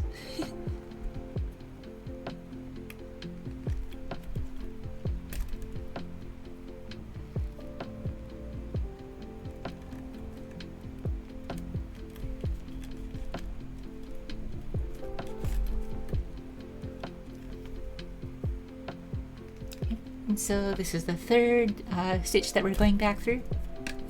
And there we go. We've got our stitch. So there you go. You can see that we've now got our stitch all the way down on both sides. So the best part about a saddle stitch is that because you go through both ends, because it's a double needle stitch and you're going back through on both sides, you get this really cool even stitch line that goes through every single hole and jumps every single hole on both sides, which is really cool.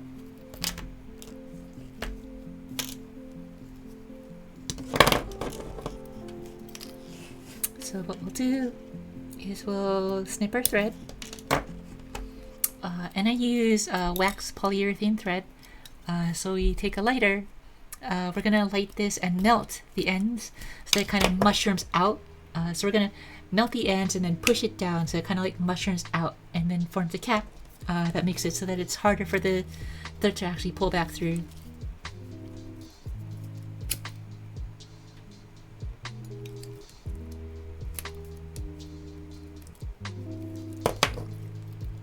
Yeah, it's there. Now you can see this is our end of the stitch line. We've got our stitch all the way through. So from here, I'm gonna BRB just for a little bit. Just gonna stretch, get up, use the restroom, get some water, hydrate, everything that everybody should do during the BRB. But also for you guys, we'll have a little bit of extra homework, and that is I usually leave everybody with a BRB question. So today, what do I want to do? Okay, do you guys want a thinky question or do you guys kind of want a fun question?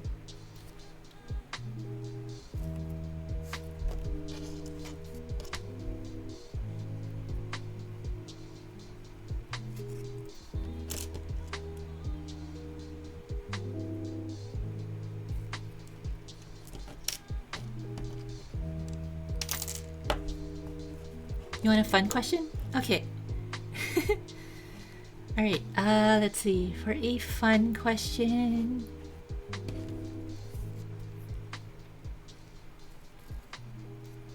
Oh god. What kind of fun question can we do? Okay, for a fun question, I'll say... When you play video games, do you play with in-game music on or off? And why? Yeah, I like that one. Okay, so what we'll do is let me type that in chat here. Do you play video games with music, oh wait, with in-game music on or off? Why? And why? Yeah. Okay, yeah, I'll pin that and then we'll BRB. So I'll see you guys in a couple minutes. Bye.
we're back! Yay! Oh boy. Okay, let's see, wait, actually, before I read everything real quick, let me set up for another line of stitches. That way I can read it while I'm stitching. Yeah!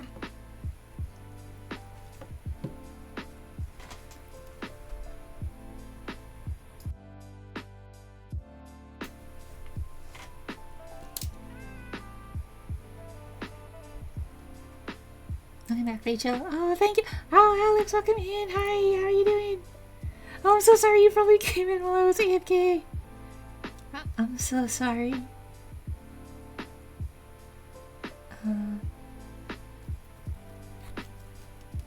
Oh, thank you, Frost.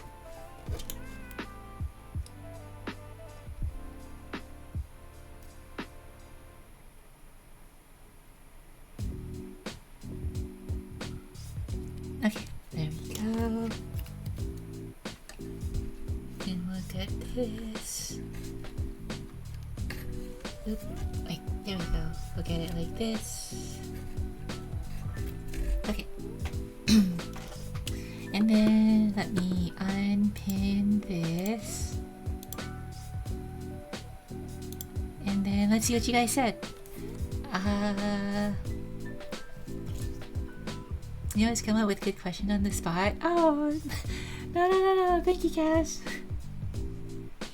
I mean, so the secret is that I do sort of come up with them on the spot. I like think about questions for the stream, just in passing, and like sometimes like I'll think of something and be like, oh, I should remember that. So sometimes when I think, it's just me trying to remember like a question that I had thought of before. And then, oh, Alex, yeah. Okay, eating dinner now? No? Oh no, it's right when I want to get I'm so sorry. I'll be waiting for your return. Well, lucky you, I'm back.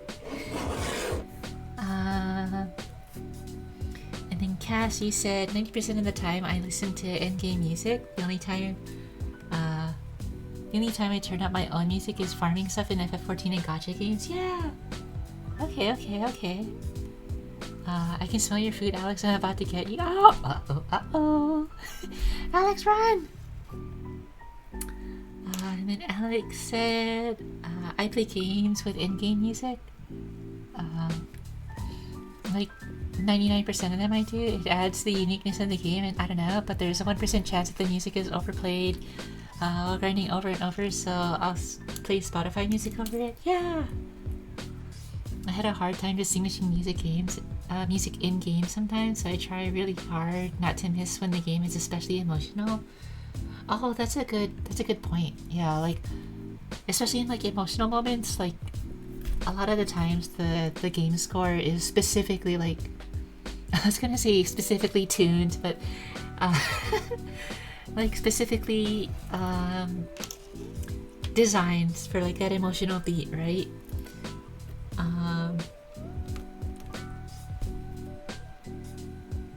I also like to find OSTs and play them in the background of stream sometimes. Oh yeah. Depends on the game that I play. Oh, sorry. Frost said depends on what game I play. I would listen to the game music, but if it's just bland and feels empty, turn on the old CD player and jam out to songs I own, or turn Spotify on and listen to other game posts to get that hype. Oh, interesting. Okay. Yeah, sometimes some game scores are, let's be honest, generic or boring. So you gotta put your own little spin. Gotta get your own stuff to get into the mood, right?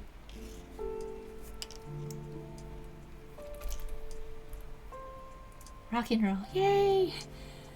I found out I can change my username to Wraithsticks. Oh, without the E.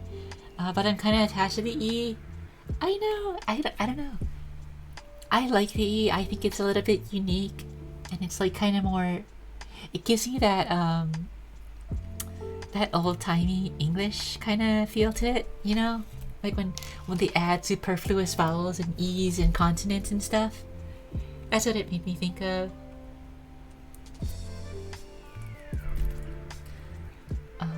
But yeah, to answer my own question, so I generally, I think I'm kind of weird. I generally don't play games with the in-game music, unless they're single-player games. So, like if I'm playing Final Fantasy, or like a Final Fantasy single-player game, or like a Dragon Quest, or something like that, usually I'll keep in-game music on. But when I play like multiplayer games, especially games that, especially like MMO style games like WoW or Final Fantasy 14 or Diablo, I'll usually play those with no music, no in-game music. And especially FPS games too, I'll play those with no music. It is unique. You're so right though, I am old. No, no, no, no, no! That's not what I meant, Cass, you know that! I did not mean you were old. But yeah, I don't know why, like... I feel like, especially with MMOs, because usually for MMOs I'm playing with people, so we're usually in like a Discord or in a call or something, so the music is often distracting to me more than it is immersive. So especially for like World of Warcraft, I'll always turn the music off. For a game like Diablo, I'll turn the music off. Stuff like that. The only exception is Monster Hunter. I love the music in Monster Hunter.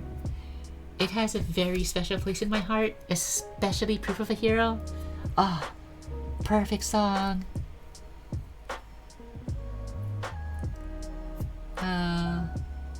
I wish I could use my name without the E. Without the 1 in the name. Oh, yeah. Oh, I teased Rachel. I'm sorry. No, it's okay. It's okay. Just repetitive music drives me nuts. Yeah. I am not a fan of repetitive music, but that beyond. If I'm honest, like, I'm not a music person at all. I don't actually listen to all that much music. And like the music that you hear in the background, like, this isn't music that I normally, like, this isn't music that I knew of and went out to, like, out of my way to, like, put in the stream. This was purely like a, I wanted to have, like, a lo-fi soundtrack. So, I went out of my way to get and license all of this. Dongo song? I'm hearing the Dongo medley play. Yeah! Yeah!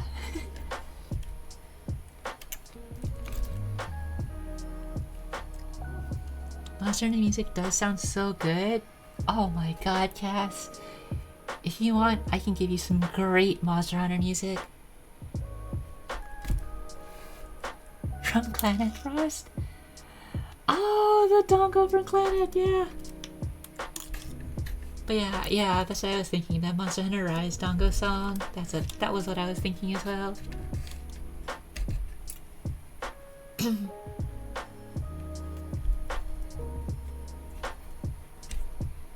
But I miss watching Clannad. Didn't Clannad like have a super weird ending or something like that? Because Clannad was part of the Clamp universe, right? Clamp was... Oh wait, maybe I'm thinking of Tsubasa Chronicles. I think it was Tsubasa Chronicles that had like a super weird ending. I don't know, that whole Clamp universe stuff with like Tsubasa Chronicles and Cardcaptor Sakura, that got really, really weird.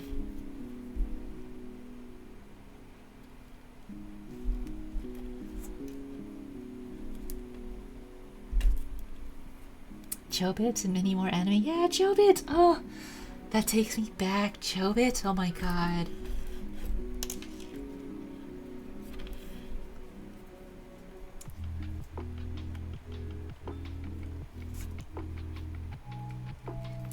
Tsubasa Chronicles was so pretty but so confusing to me. Yeah, see, that's exactly what I mean. Like, at some point, it just got really weird and confusing. Like, wasn't it like some weird time travel stuff? Or like some alternate universe, like, crossover weirdness or something like that? Or like alternate reality or something? I remember somebody telling me about it.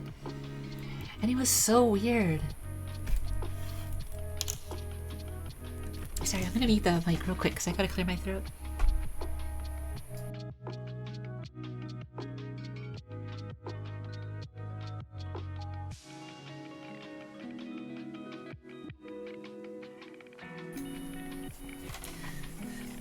Okay. The opening got me. I don't know if I've ever heard the Tsubasa Chronicles opening, actually. Or if I did, I just don't remember it. Again, I never really, like, listened to music all that much as a kid. So, I never really, like, listened to CDs, or I never really, like, had an iPod or anything like that, so... music was like not really a thing that I followed all that much, so I am very music inept. But nowadays, I can appreciate a good song. I listen to a lot of anime openings and endings. Yeah, it was like multiple AU and had references to other clan works, so it was trying to do a disassociative thing, but very confusing, right? Yeah, exactly. That's like what I remember. Dissociative? Oh, Dissidia. Hey, you know what? I wasn't gonna question it, Cass.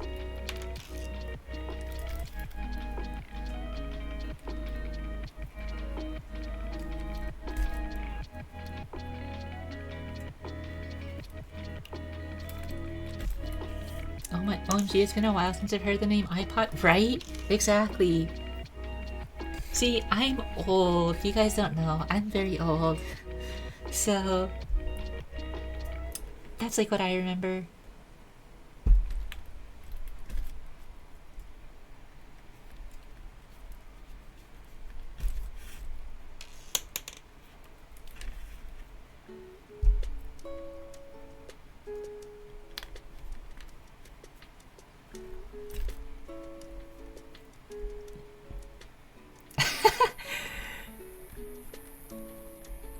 OMG, I'm gonna hurt this iPad for autocorrect. Oh no!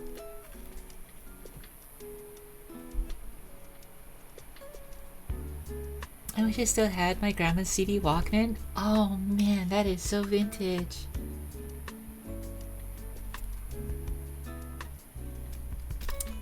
Yeah, I didn't have a CD player, or I did, but I never really used it. I just, yeah, like, CDs were just not a thing that I collected at all. I completely missed that train.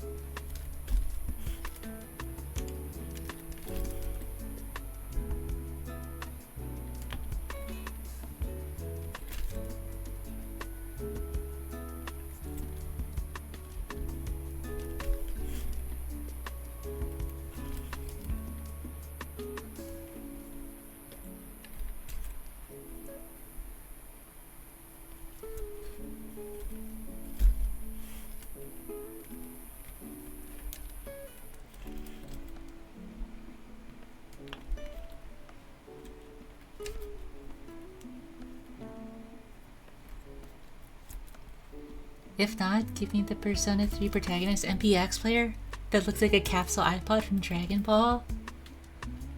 Oh my god, I wish I knew what you're referring to, Frost. I never played any of the Persona games, I'm so sorry.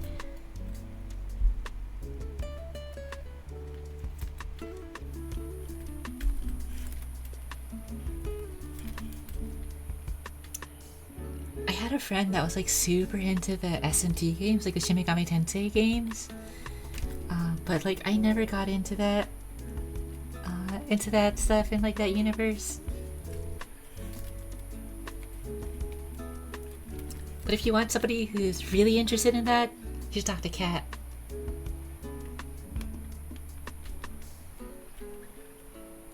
Yeah, because Kat really likes Persona 5. And I actually have her and Tamaki cosplay. But I don't want to wear it if I don't know who the character is. I don't want to be a fake fan. I recently got Persona 3, so we learn soon. Oh! You're gonna play Persona 3, Cass?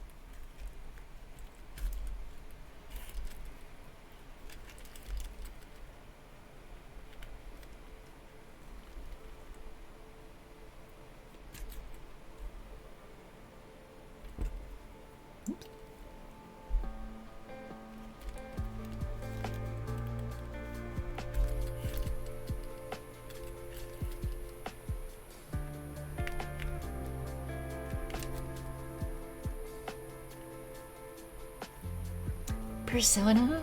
All I remember is like the like some of the was it Persona 3 that had like the little gun shooty thingy for the Persona change?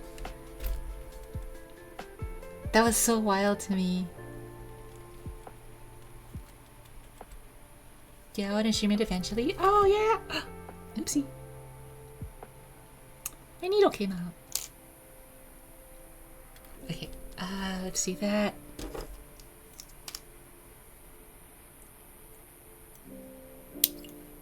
Snip that. Okay, sorry, I gotta redo our needle threading.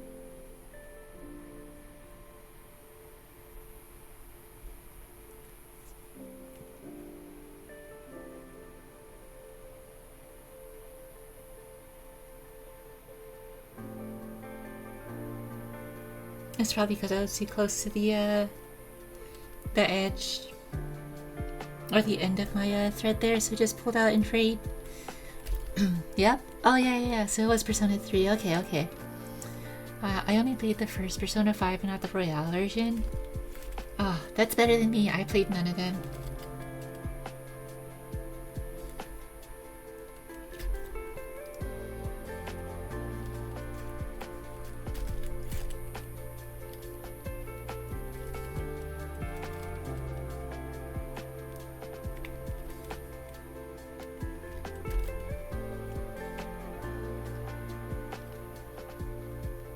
Are there any like other long-standing like game series that you guys are fans of?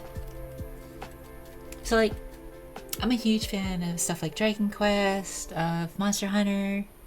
I feel like all of us have a love for Final Fantasy, so I won't reference that one. But yeah, there are like game franchises that you guys really enjoy.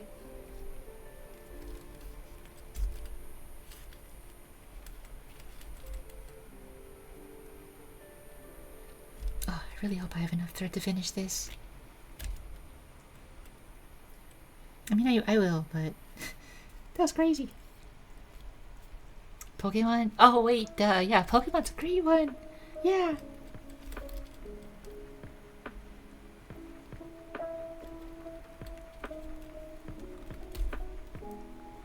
Oh, yes, you speak my language. Adrian Odyssey. Yes, I wish it was still ongoing. Absolutely. Oh my god. I will die on the hill. That is probably one of the best RPG games on the DS. I love that series so much.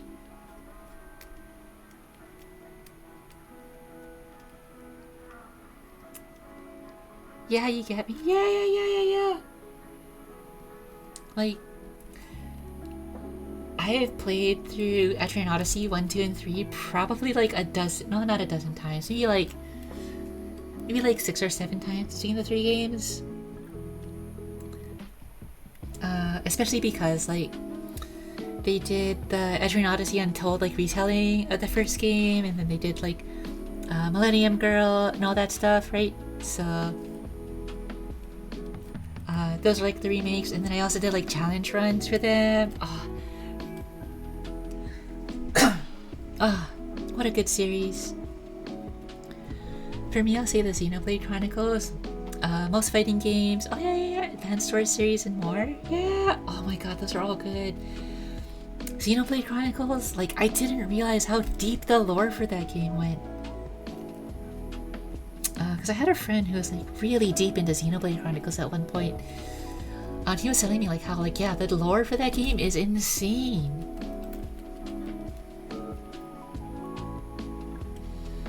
I actually got one of the Adrian games for my ex, and she didn't like it, and I was so sad, but finding out you liked it makes me feel less insane. Yeah! Oh, I'm so sorry she didn't like it. Well, know that you're amongst company because I love the Adrian Odyssey games. Did you play the HD remakes at all?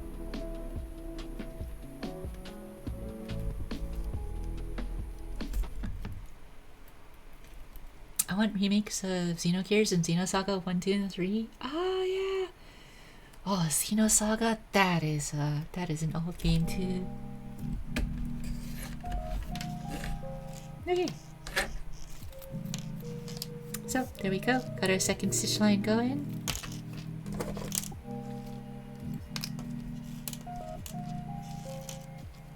So we'll snip that.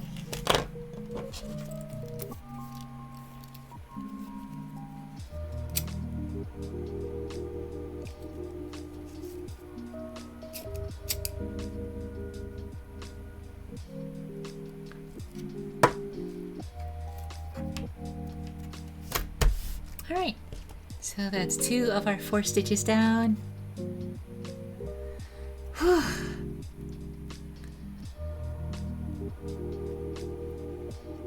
Sometimes I think I should like wear a thimble or something to protect my fingers, but I'll just build the calluses.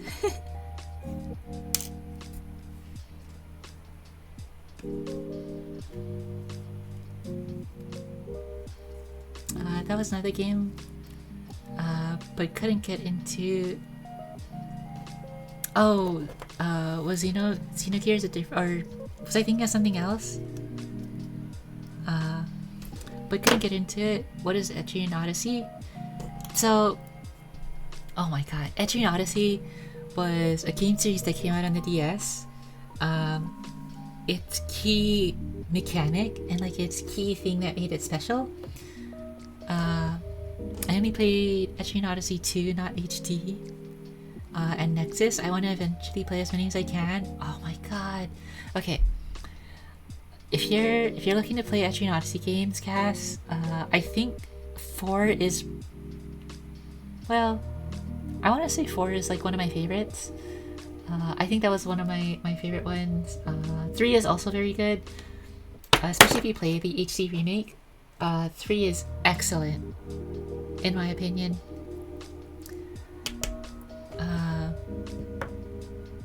I also should have worn gloves. We ballin', we're doing fine. Yeah. But anyway, yeah, Frost. So, Etrian Odyssey was an RPG series that came out on the DS. And its unique mechanic was that it used the touchscreen to display your map. So the game was actually like an old school dungeon crawl style RPG. So it was first person. So you traveled through the dungeons and everything in first person. And its gimmick was that you had to be the one to do the mapping. So, you know, like a lot of games give you your dungeon map and stuff, and like the map of the area and everything, and it kind of just gives that to you automatically. Etrian Odyssey makes you do that yourself, and it forces you to kind of like learn how to notate things, so you can mark stuff like where doors are. You can make notes for like certain events that happen in the area, things like that. But yeah, very, very fun. And yes, very fun to make OCs, yes! Oh my god. Ooh, I'm interested, adding it to the list of retro games to play. Yeah, I highly, highly, highly recommend that series. Very, very good series.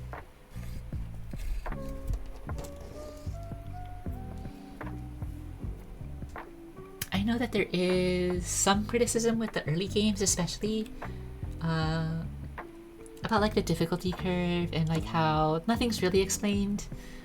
It's very old. It is very reminiscent of old school RPGs in the sense that you, especially early on, you do really need to prep. You need to use items. Like you actually need to think about how you approach exploration. Which is also why I really, really like it a lot.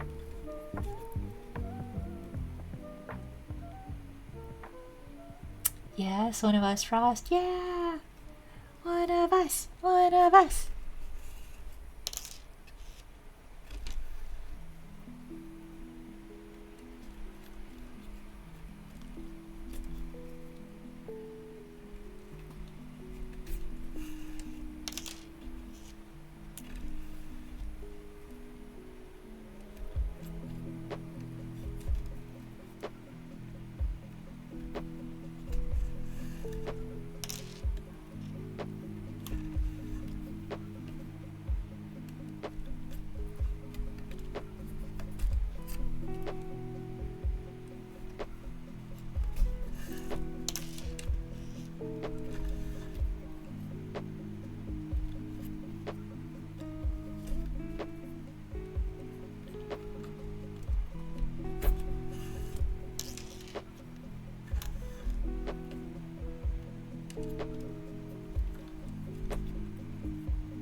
Yeah, Advanced Wars on DS is great too. The dual screen idea just was a great idea, but sadly, which story was better written? Oh shucks.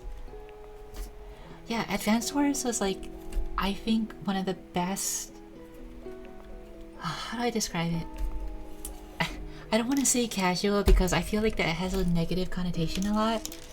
But I feel like it was a really easy way for people to kind of approach the tactics RPG genre, because it was very approachable in my opinion.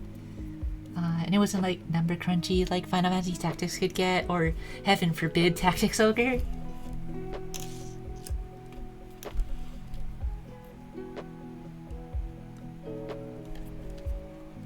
And then it also didn't have stuff like permanent death from Fire Emblem, so I thought it was like a great way to kind of get you in.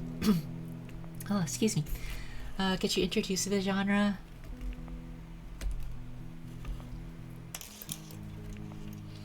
Yeah, 100% also lovable characters. Yes!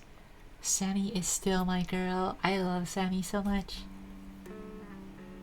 I think that was her name.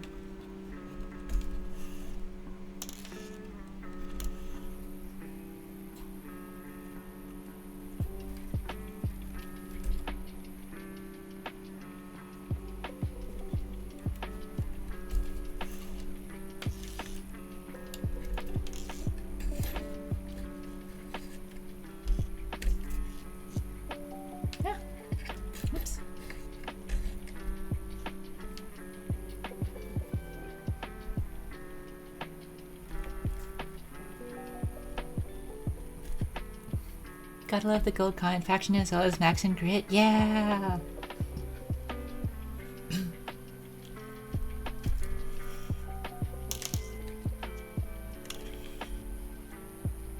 I also think Advance Wars did really good with like using Fog of War as a main mechanic.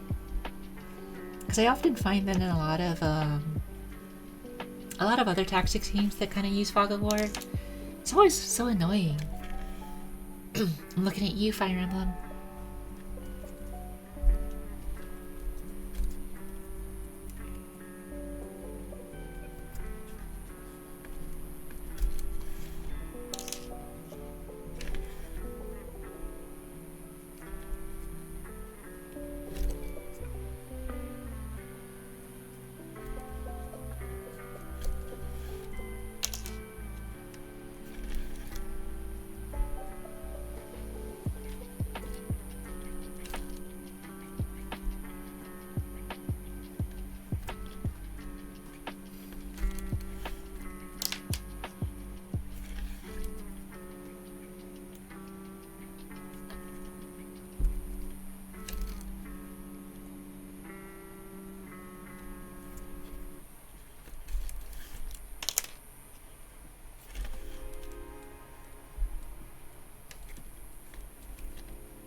You know, the more I use this thread, the more I think that this was actually the wrong color. I should have used something kind of lighter, something probably like maybe closer to like a bright tan, or maybe even like an orange or like a burnt orange or something. Yeah, I don't know. I mean, it's not bad.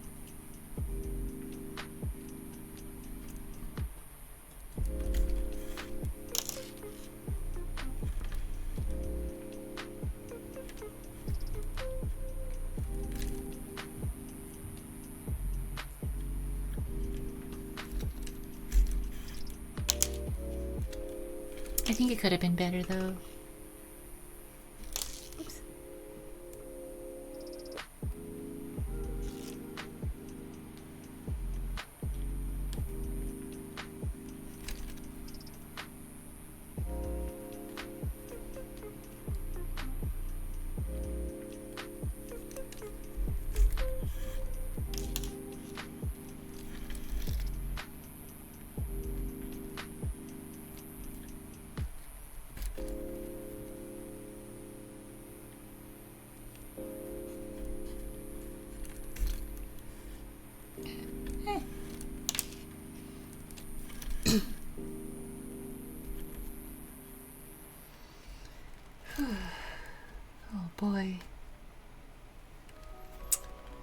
Thank you guys for just watching me stitch straight lines for like an hour.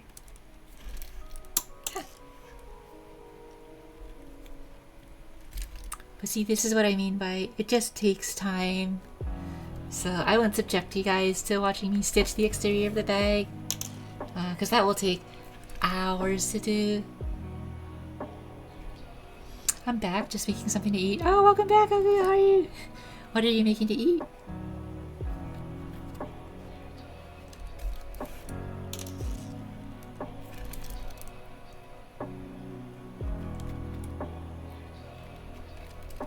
Yeah, this is very chill. I love it, so don't worry. Oh, thank you. I always feel like so... I always feel like so worried about this kind of stuff because, I don't know, like, I feel like it's not entertaining to just watch me stitch, but I mean, you guys say you like it, so I'm not here to tell you what you guys like or don't like. So I'll just say, I appreciate it. Thank you. Ah! The inevitable hand poke of a needle. Maybe I've drawn blood. Maybe we've christened this with blood. Nope, we're good.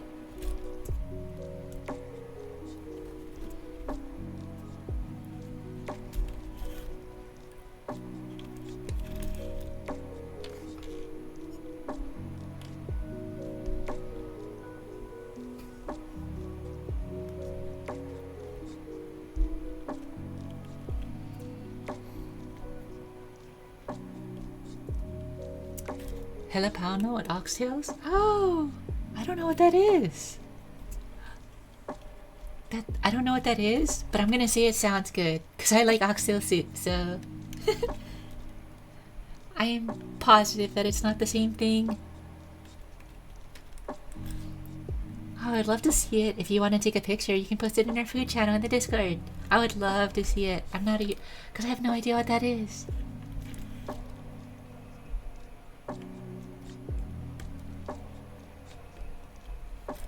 I don't even know if I pronounced that right. I'm sorry if I didn't.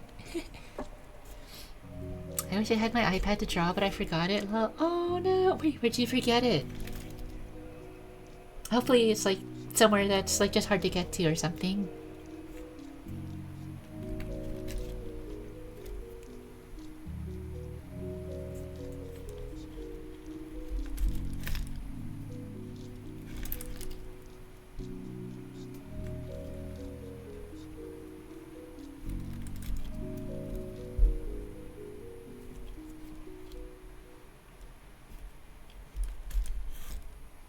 It's spicy oxtails? Oh, that sounds so good. I'm not a spicy person. Like, I have no spice tolerance at all. But I can appreciate, like, a good spicy food.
You know, I was thinking after stream I might wind down with like some good old popcorn and anime since we've been talking about it. But I feel like I shouldn't eat popcorn.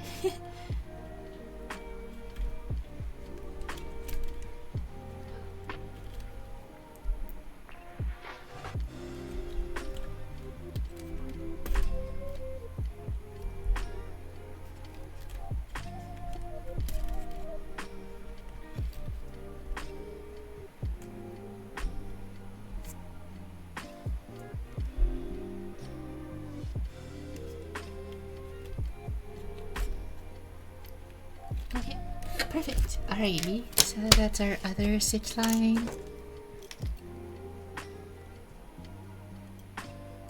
So we'll cut off, we'll get our stitches marked down or burned down here. And I'm gonna turn it over because I want to see like how bad the line is. I didn't actually look while I was stitching. Oh gosh, yeah. See, can you guys see that? Like, the line is like curving this way. Ah, it's so obvious. But whatever, it's okay.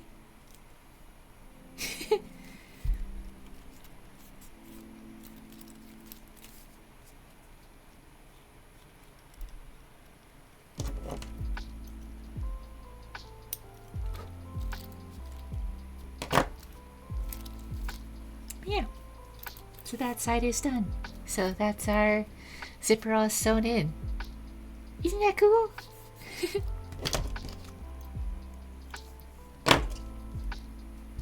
Okay, and then we got one more side to do.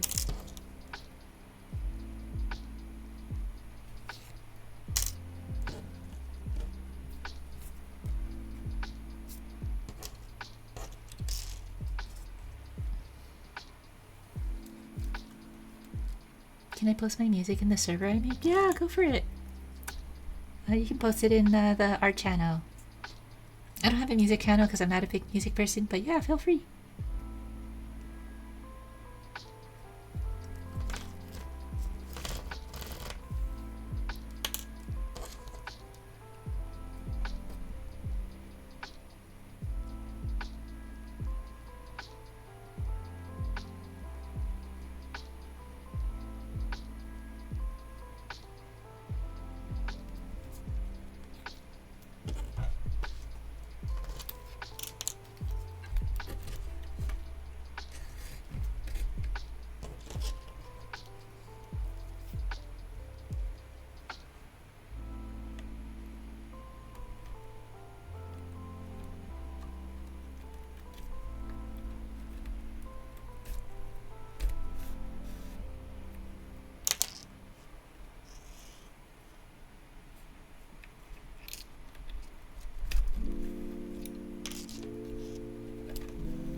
Sorry, I hit you guys.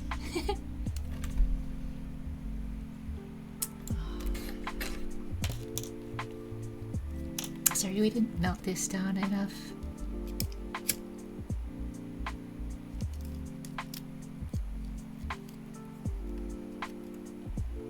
Okay.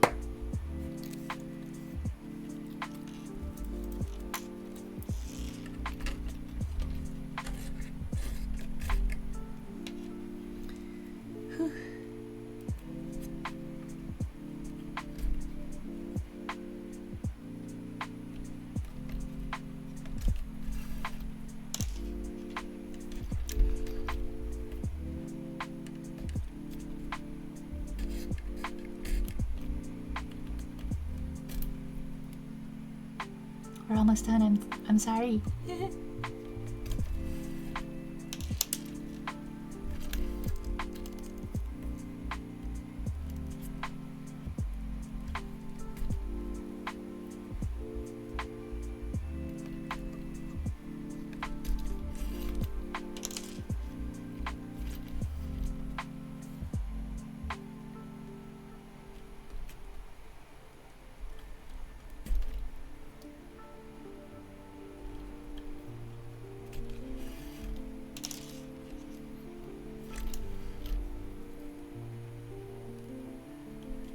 If you don't mind listening to it, yeah. I can listen to it later after the stream is done.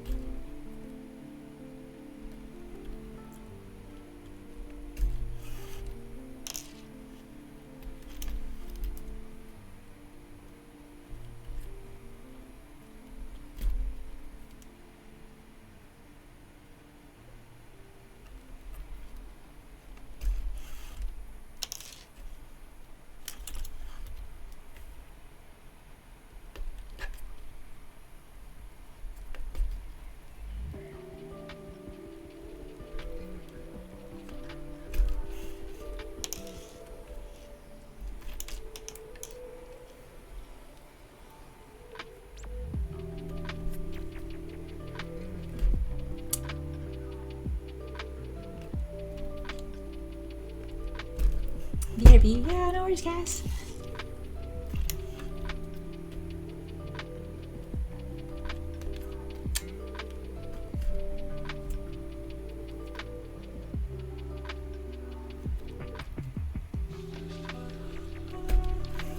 What games do you play? I mean, I play all sorts of games. Right now, I've mostly been playing Diablo. Just waiting for... Realistically, we're just waiting for Monster Hunter Wilds at this moment. That's like the big AAA title that I think is gonna be next on the docket, but I mean, like, I play all sorts of stuff. We just got finished doing a playthrough of some PS1 classic games. So we did Mega Man Legends, we did the Misadventures of Tron-Bonne. I played Tokyo Extreme Racer, the new 2025 one. I played Final Fantasy XIV. All sorts of stuff.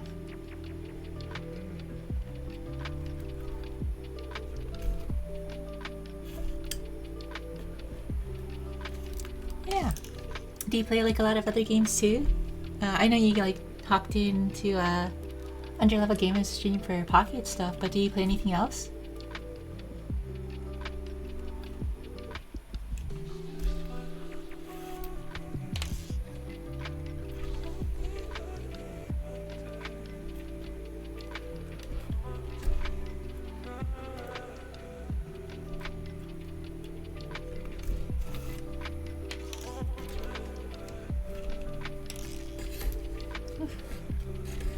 Okay.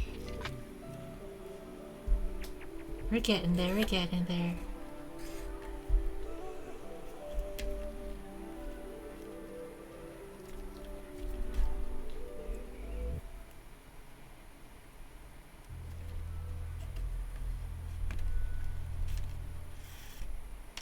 Kind of mostly Pokemon, X Dragon Ball Dokkan, Cookie Run, Kingdom. Oh, okay.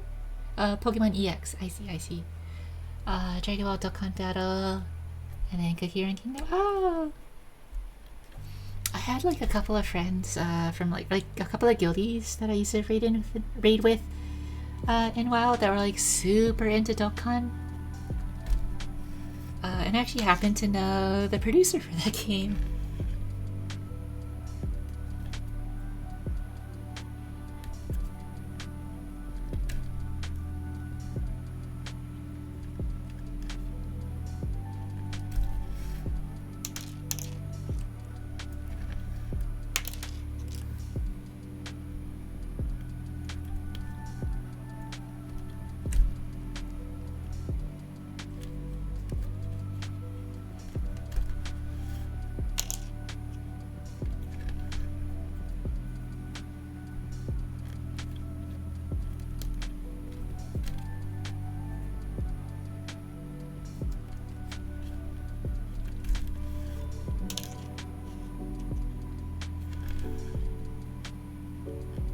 Ooh, I felt that breeze come through my window. Oh, that felt great. It is so hot. We had like 75% relative humidity this morning. It was awful.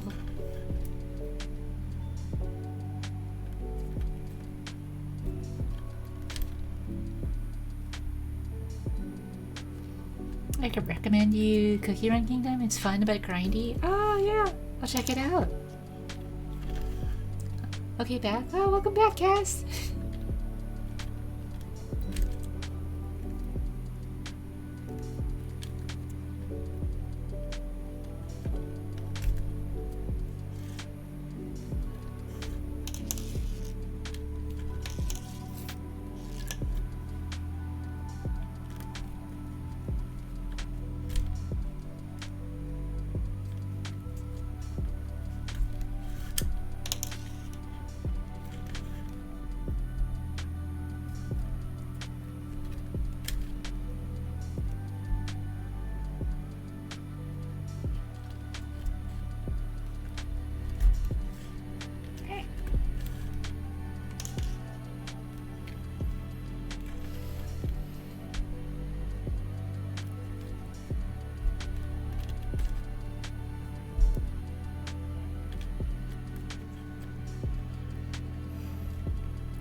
They're doing the 4th anniversary with the Awakening of Ancient Cookie called Pure Vanilla. Oh, cool! Cookie Run? Oh, Casino Cookie Run?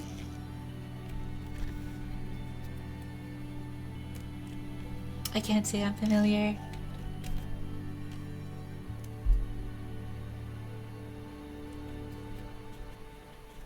OMG, 4th anniversary already, dang.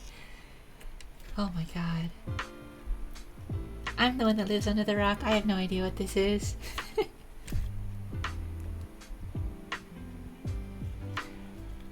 I know a bit. I stopped playing a while back. Oh, it's like a mobile game.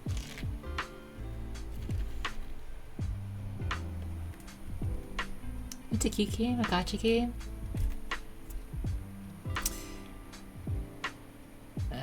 I can show you some pics after stream. Sure. Yeah, feel free to drop it in our Discord. Yeah, if it's a gacha game though, sorry. I don't do gacha games. I've sworn off of gacha games, so that's definitely not in the cards for me.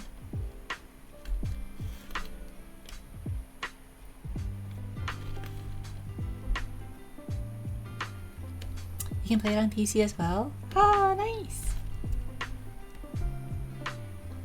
I feel like a lot of mobile games are doing that now, where they have like a PC variation. Yeah, save yourself from the gacha. I just have a, not to get like political or anything like that, but I have a moral stance against gacha games. I think they're very predatory. But that being said, like, you know, I don't fault anybody for playing gacha games. I think that they're great. But sometimes I just don't jive with the way they do business.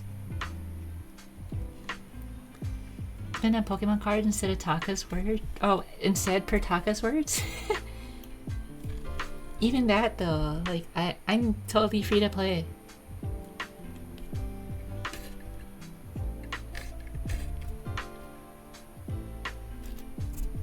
Valid POV, so preach? Yeah. Don't worry, I'm free to play. Yeah, no. I mean, the thing is, like, I'm not trying to rag on anybody for spending money in games, because if you like it, then do it. Just that it's not for me. Oh no, I think this... My thread is fraying. I think one of my needles is gonna pull out. Yep, there it goes.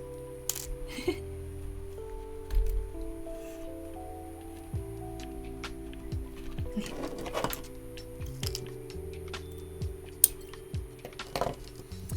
Let me re-thread this one. Oh my god. Okay,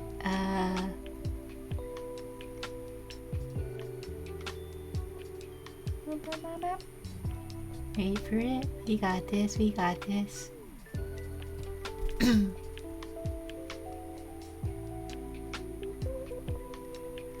Okay, there we go.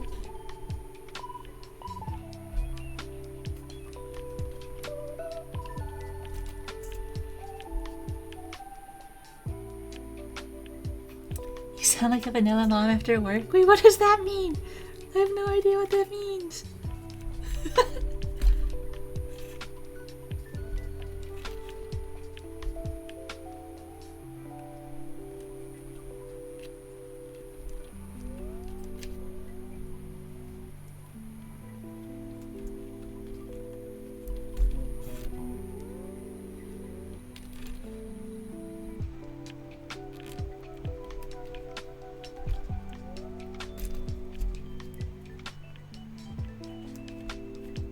So gentle. Oh, thank you.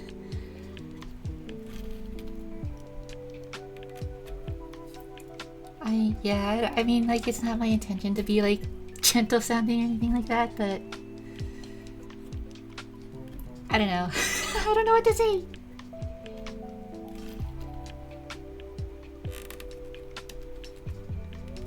That's just how I am, I guess.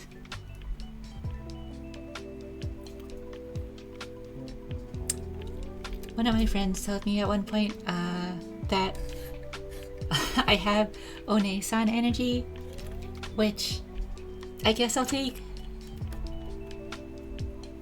It's really relaxing. Oh, I'm glad. I'm glad. I mean, yeah, like, really, that's the vibe that I have. Is we're very low key, very cozy. We're, you know, I don't want to say low energy necessarily, but you know, we take it easy. Try not to rush things, and you know, just take things as they come.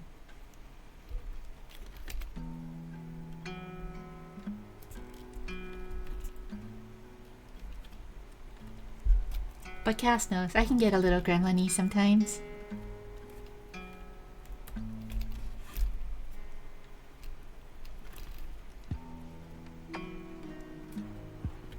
Okay, and then we're doing our last couple back stitches here.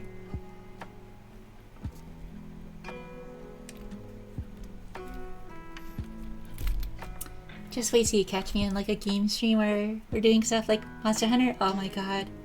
Sometimes I get a little bit wild just because things are happening.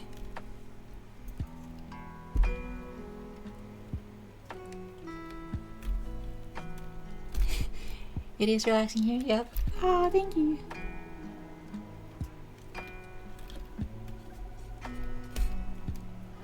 Okay, there we go. That was our last stitch. Okay.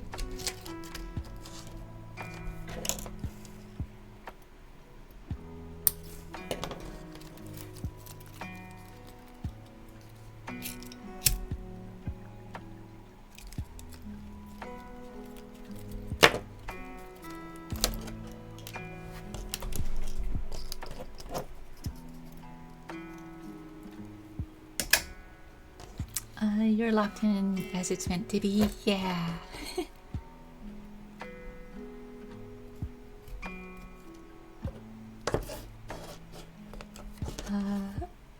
Okay. Then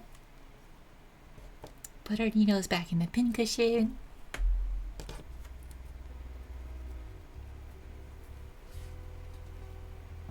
Okay, so yeah, there you go. So now we have both our stitch that pertain to our zipper, and then we have an extra stitch here to make sure that our backer, our capture, doesn't peel off. Yeah, there's our zipper. And the best part, you can pull it, and because it's a purse, it's meant to be an opening, they can separate. Yay! Look at that, that's so cool.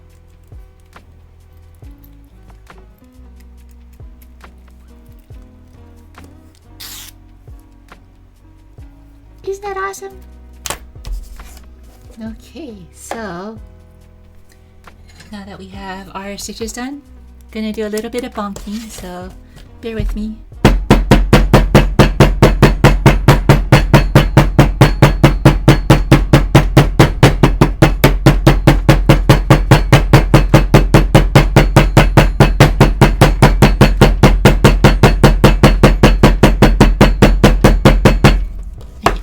So what I wanted to do there is that I wanted to show you guys. Sound like the FBI? No, no, no, no, no.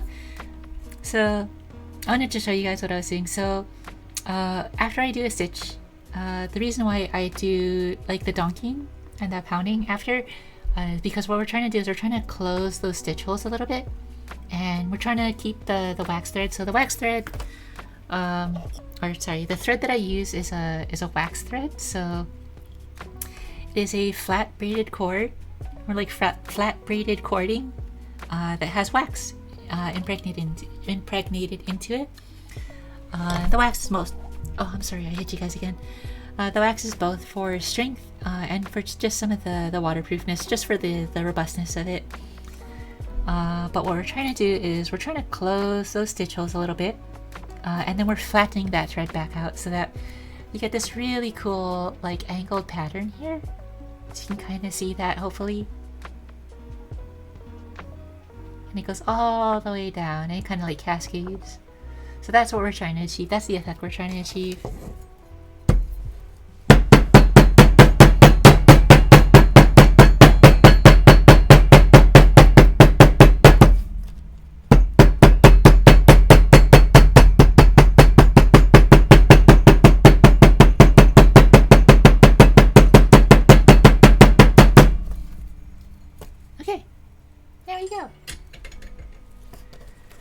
Yeah, that is our zipper anchor. That's mostly done at this point. Wow, that's exciting! So, let me take this down real quick.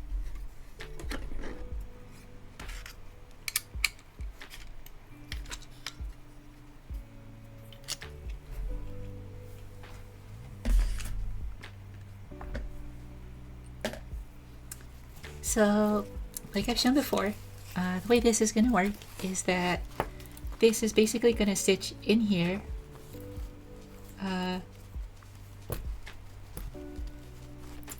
So that's going to be like the top of our purse. Yeah. Isn't that cool? Yeah. Okay.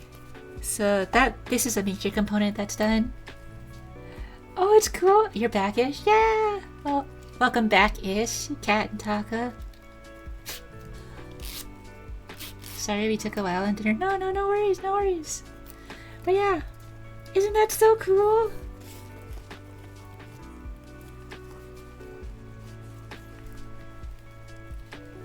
Look at that. Yeah. Ah. It's coming along well. Yeah. We're getting there. We're getting there. Okay, so with that, let us.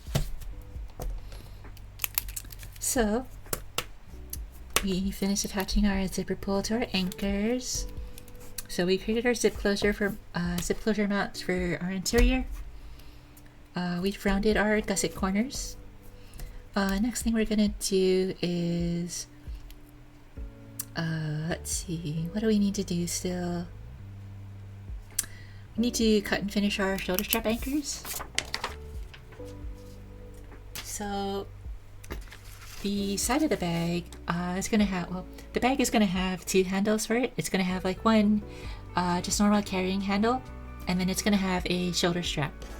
So the shoulder strap is gonna be on this chain here, but to attach the chain, we have some hardware here, and in particular we have these D-rings. So yeah, wait. Good to take time on dinner stuff. Yeah, you gotta take time on dinner stuff. To be honest, we just ate leftover spaghetti, but we got caught up on finishing off our cane. Oh, that's good! Ooh, how fancy! Okay.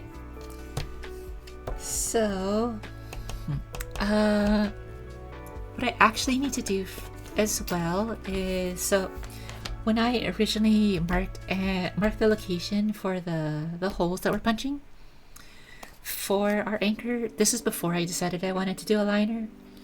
So I don't know if you guys are going to be able to see this here, but our anchor here has these two little holes that I marked out for where the rivets will go, but that top hole is going to be right up against this stitch line, which is a little bit too close. So we're going to bring it down about a 1/4 inch.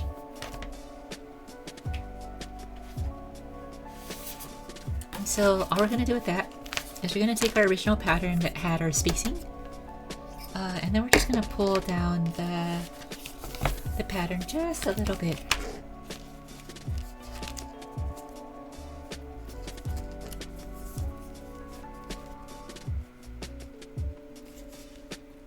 So we're going to line up one end. So what I'm doing is I'm lining up one end with a part, like a straight of my cutting mat here.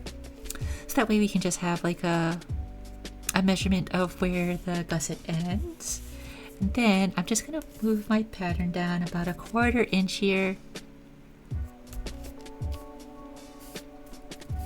And then we're going to try and keep it as flat as possible, and then we're just going to re-punch those holes.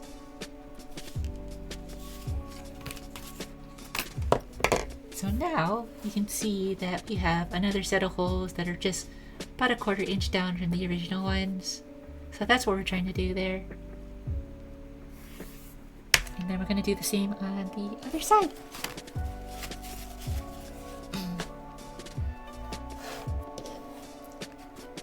I've always loved spaghetti, even if it's leftovers.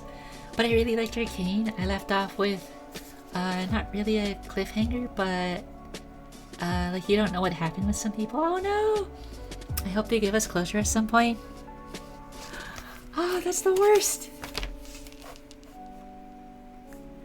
See, this is like that's the problem with a lot of like the modern. Well, I don't want to say modern, but like the current anime culture is that so many series only have one season and then they're done. It's so annoying, and it's the trend. Like, there's some really, really, really good series out there that just like ended, and then there's never an announcement for like a second season or a continuation. So you're just like left in limbo. It's awful. I hate it.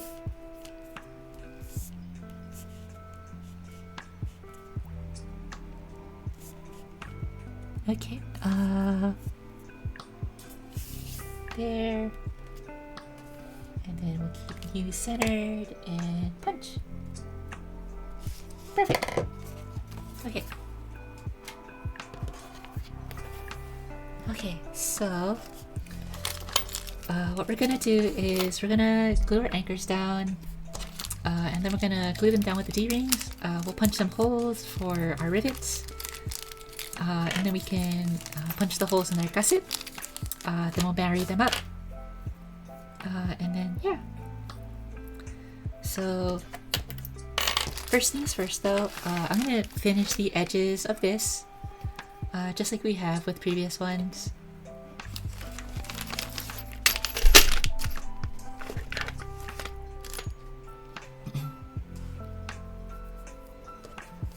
I have one to recommend. It's a slice of life about slimes. Oh yeah? Which one is that?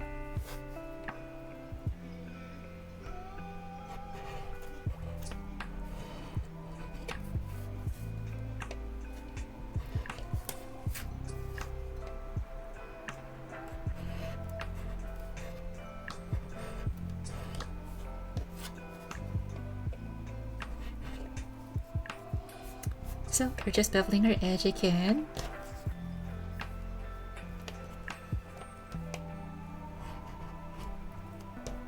Hi Goku, nice to see you here still. Yeah, he's been hanging out.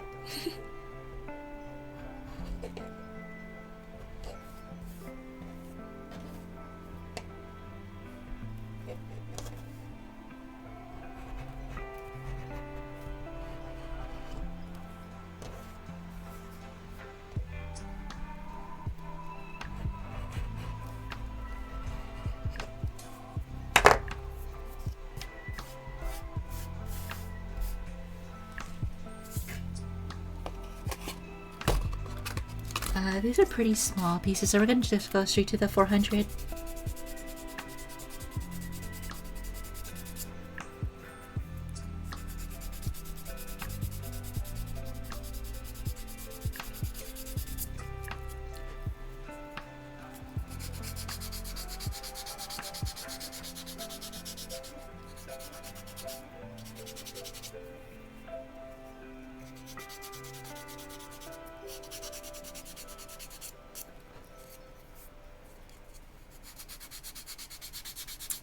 At Unlevel Gamers, I hope they can make another season, to be honest.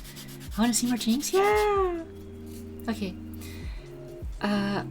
Confession time. I've never actually watched Arcane. I think I watched like the first 2 episodes of the first season, but I never watched the rest of it.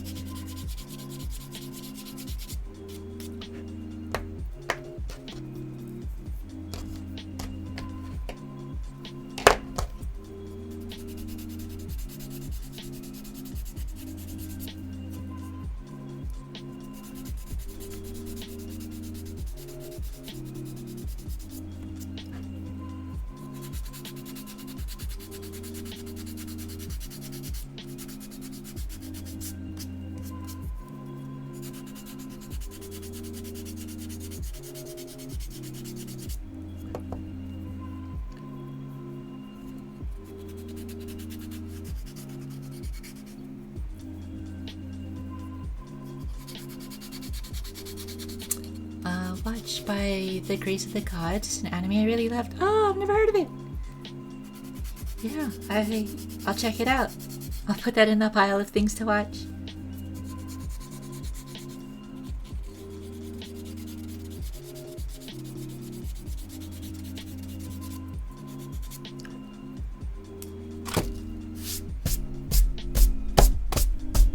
We're being very messy now.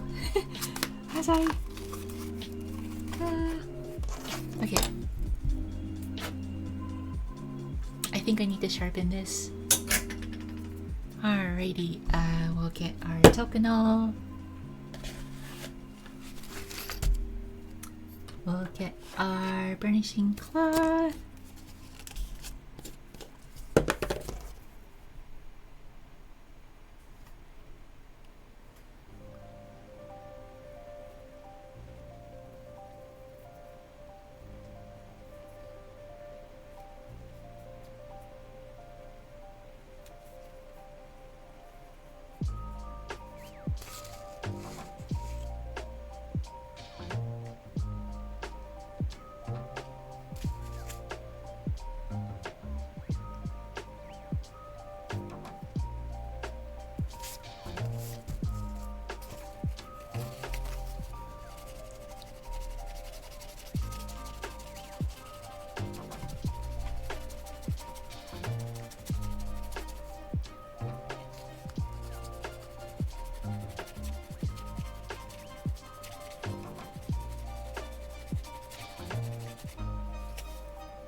That's one.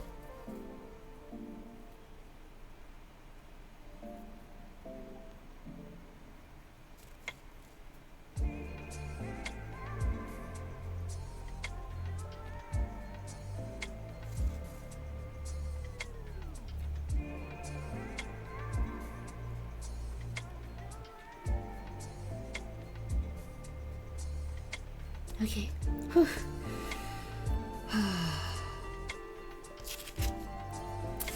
Alrighty.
I like slice of life anime, to be honest.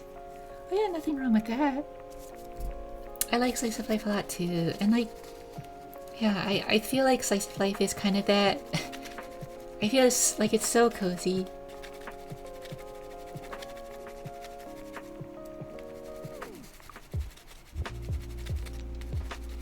Slice of life is a great genre. I don't know, I just like watching people do mundane things, or what anime claims to be mundane things. I feel like it has the same kind of appeal that reality television does, in that it's supposed to be like regular life, but with like sometimes some drama or like stuff happening, but it's a lot cozier usually.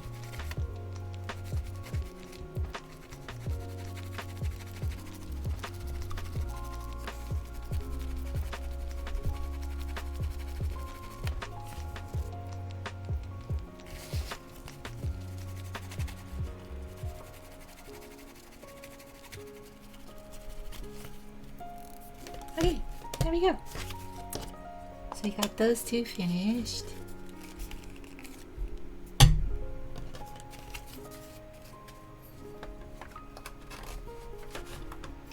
So, next thing I'm gonna do is we'll get our glue back out, but I'm going to mark how far we're gonna glue up to, because so these are our D-rings. This is what our shoulder strap is gonna hook onto.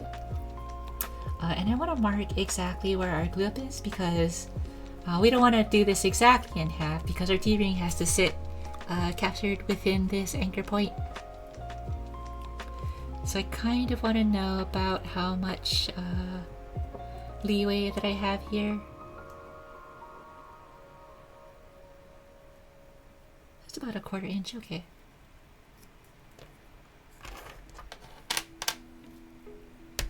So what we're gonna do is, wait, where'd my pen? Oh, where'd my pen go? Hello? Where'd I put my pen? Oh, there it is. Okay. So I'm gonna splay these out, and I'm gonna just mark approximately about a 1/2 inch in the center. So that way that's going to be where our ring will sit, so that it can freely rotate.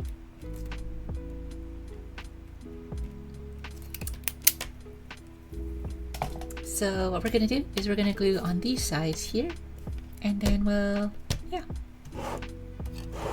I was going to try and pry this open with my fingernails. That would be a bad idea.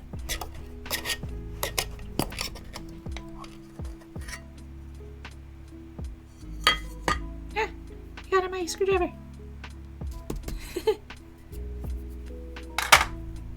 Okay.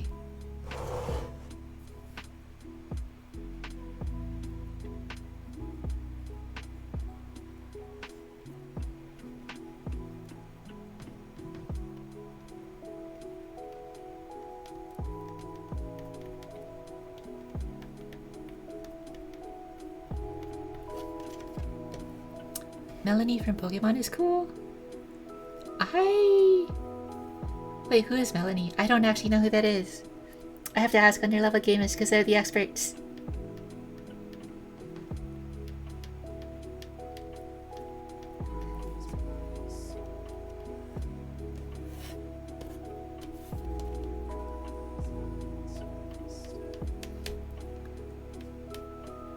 She was one of the gym leaders in, I think, Sword and Shield. Oh!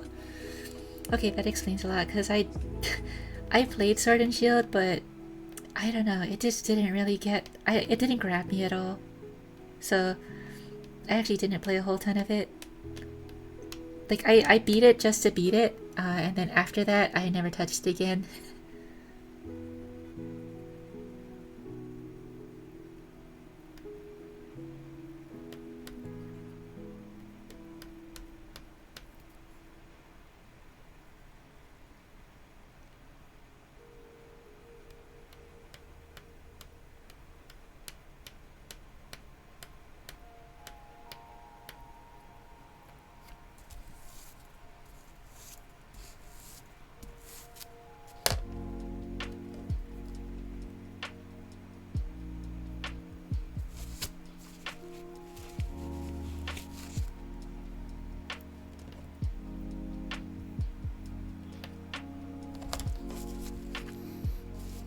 I really like Sword and Shield, but that's okay. Yeah, I don't know. It just...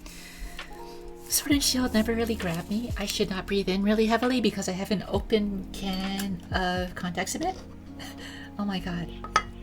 I have like a window open, but still I shouldn't just like breathe in like that. Oh my god.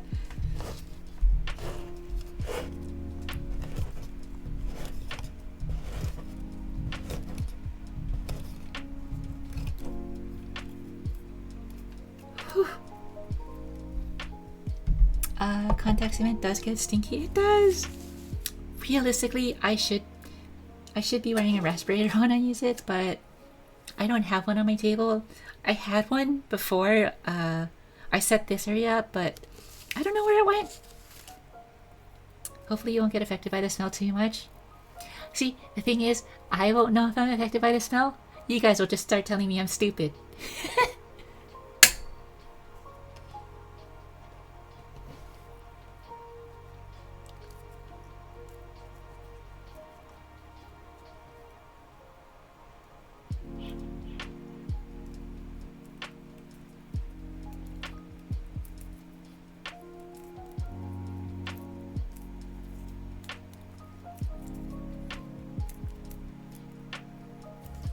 Okay, got one.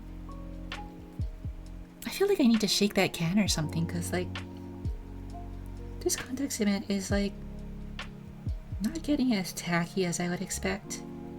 I don't know, maybe I'm just crazy.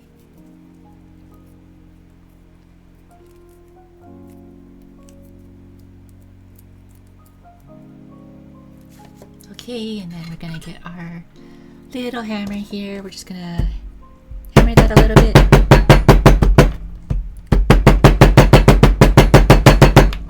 Just to make sure that the glue is fully bound. Oops. Oh shucks, this one's misaligned a little. Ah, it's not that big of a deal. It's okay.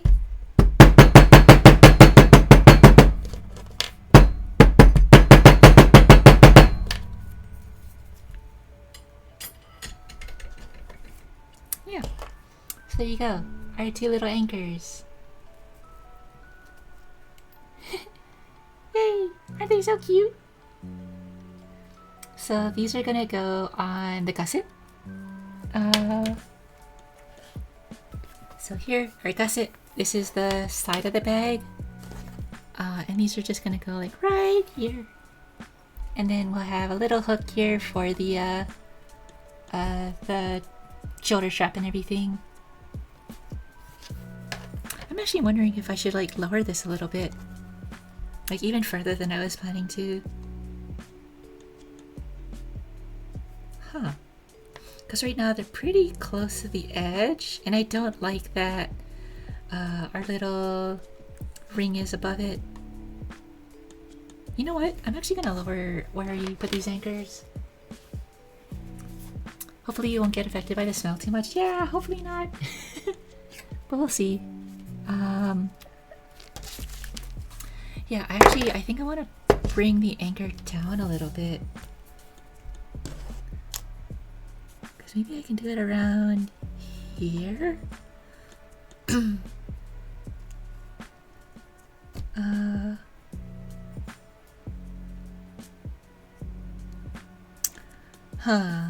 Let's see.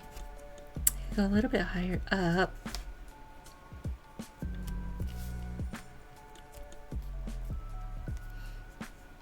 Actually, I like it a little bit higher up. So yeah, we'll do it right there.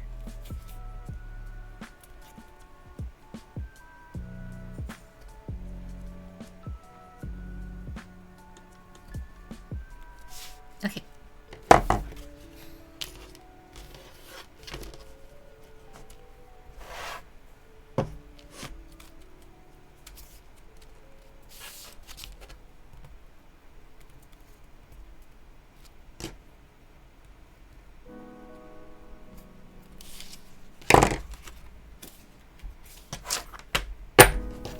Yeah, because then they'll sit like right around here, so that when the gusset or when the bag is like finished, it's gonna sit kind of like that, which I like. I think I like this a lot better when it's further down than when it's like up here. Yeah, I like it like that. Yeah. Okay. Perfect. So what we're gonna do next is we're gonna punch our holes for our rivets in both sides, and then we'll get a rivet in there. So let's move over to the other desk.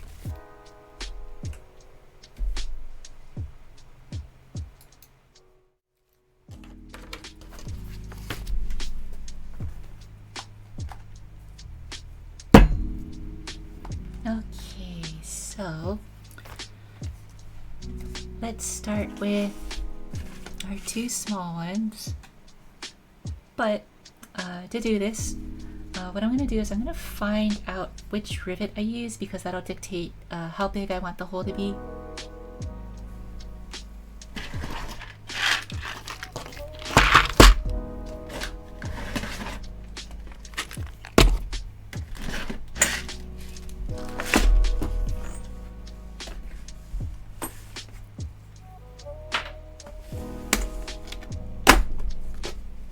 So let's see here. I think I want... So these are pretty small anchors in general. So I think I want this to be a fairly small cap rivet. I don't know if I want to go this small, because this is like a pretty small rivet. I might want to go one size up. Maybe like that.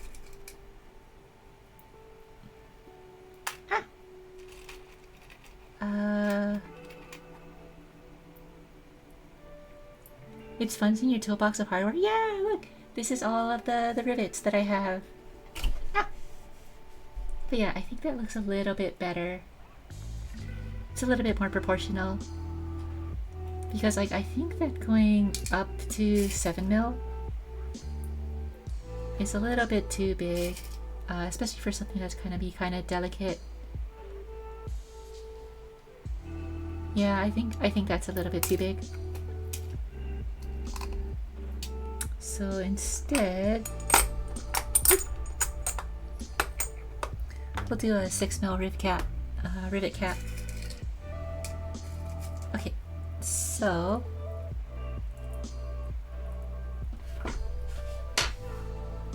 it looks so organized. Yeah, thank you. I swear, like, as I drop stuff into the little crevices, stuff like this, like these organizational like toolboxes, are so good for this kind of application.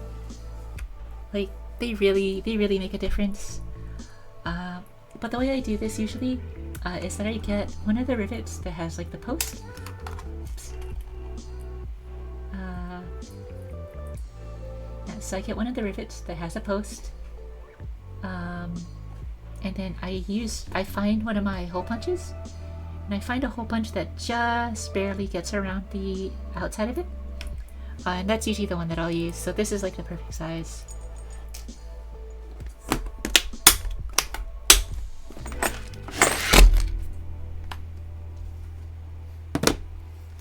Alright, and then let's get our dunker. Let's get our nylon punch pad, and we're ready to punch some holes.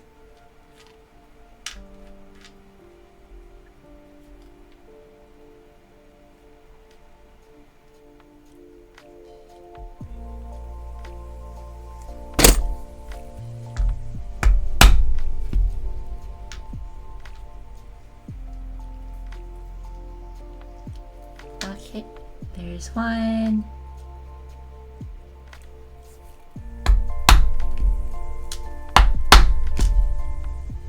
There's two.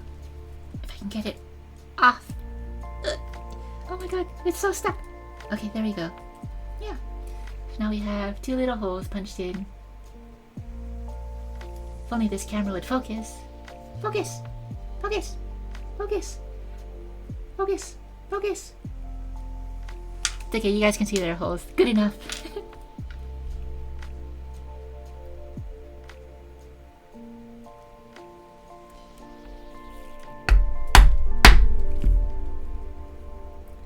I can do see the holes, yeah!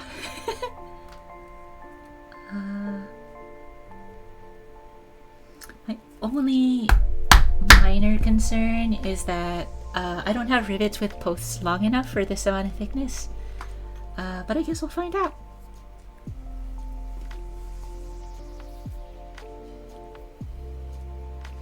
Alright, so we got our anchors.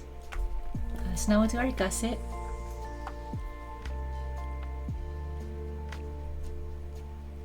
So again, we're going to do the pinch at the lower point.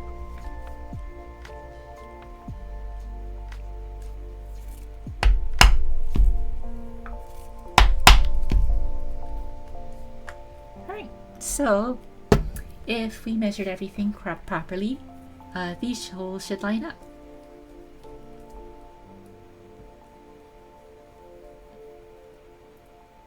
And so yeah, I don't know if you're going to be able to see this, but there you go. You can see all the way through. Oh, look, and it focused. Everything. Perfect.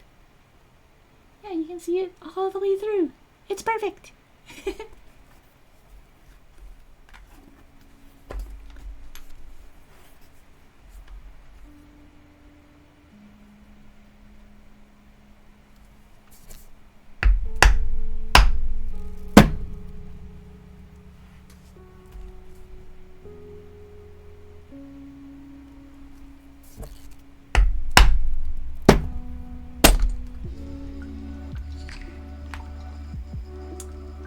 Do you like Hello Kitty? I mean, it's okay. I used to like it a lot more when I was younger, but I mean, these days, I think it's still cute, but whatever. It's not like something that I'll go out and get like every Hello Kitty merch or something like that. Alright, so now what we're gonna do... Do I have a favorite character? Oh, I don't even know. I'll be honest, like I don't really know a lot of the Sanrio characters.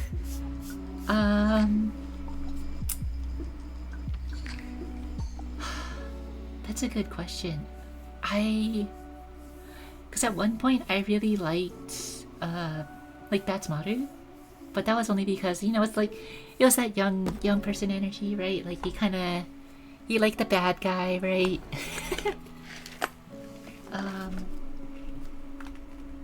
But I don't know, these days I'm not really sure. Alright, so we're gonna pull out a set of 4mm rivets. Or sorry, 6mm rivets. So we'll need 4. So we'll have 4 posts, and then we'll have 4 caps. There you go. So 4 posts and 4 caps. And then we'll get our 6mm rivet striker.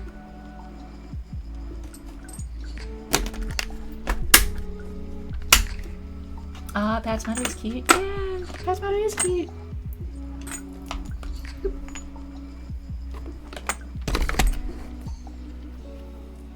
Okay. So we also have our anvil.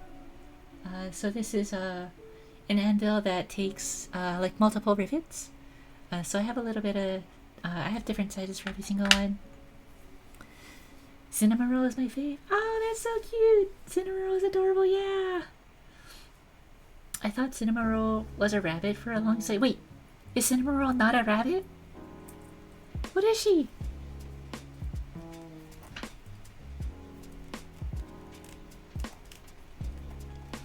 Ooh, this might be like just barely long enough. Uh-oh.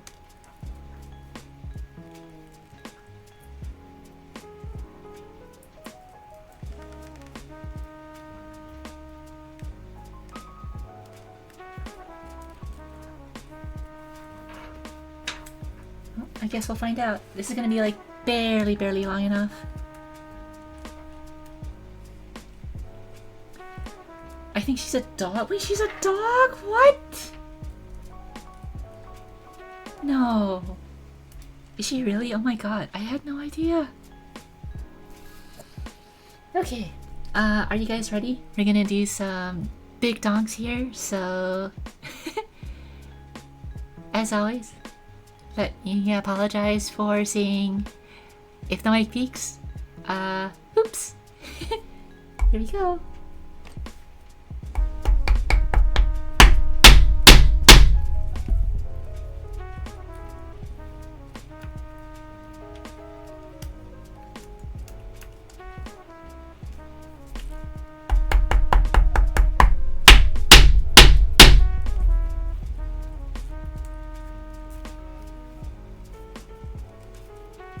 Okay, there we go.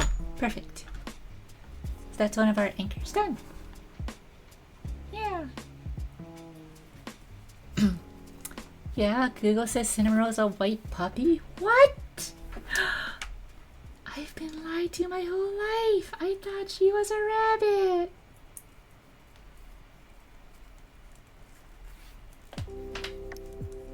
Oh, I had no idea.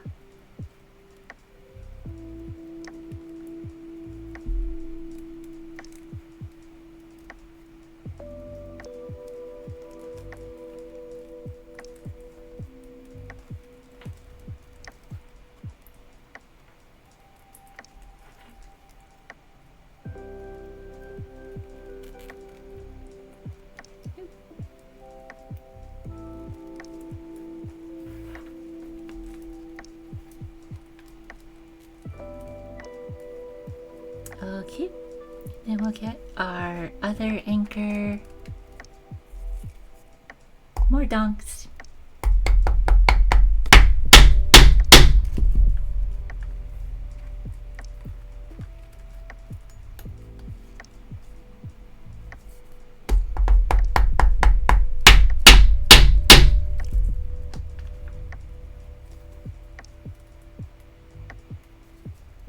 Okay, perfect. There we go. So we've got both of our anchors now put in place. Yay! Oh, that looks great. And then we can move back over that way. And you can see the mess that's on this desk right now.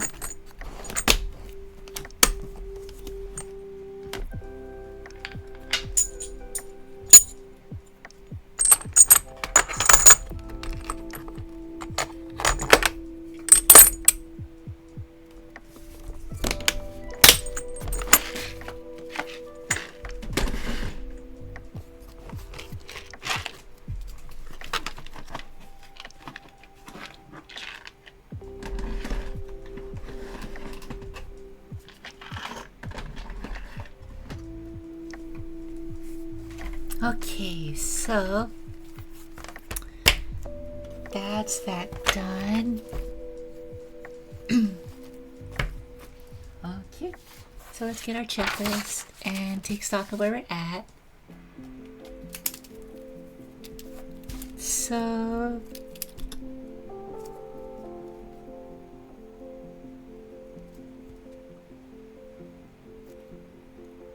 yeah.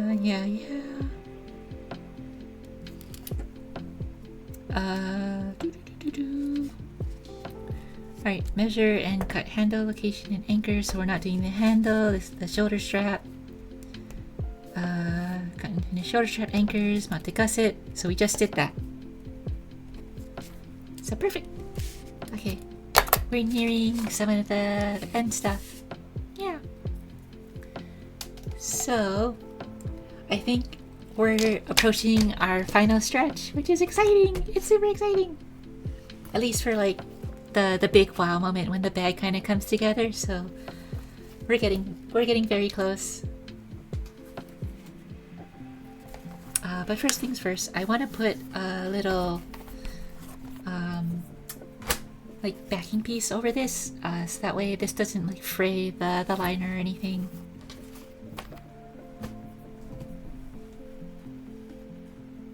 So to do that, I'm just going to use a little bit of felt here.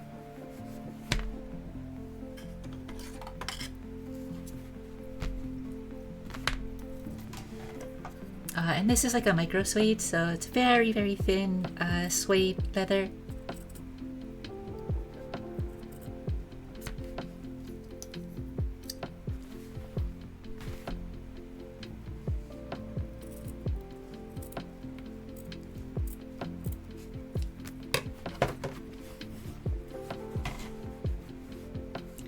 Numero frustrates me because it should be a bunny. I know, right?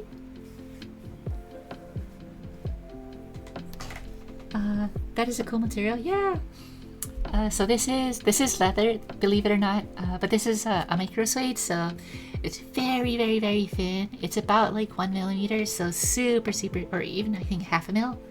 Super, super thin. But all we're gonna do is we're just gonna glue it here, so that way, if anything frays, it'll have to go through the micro suede first before it actually hits the cloth.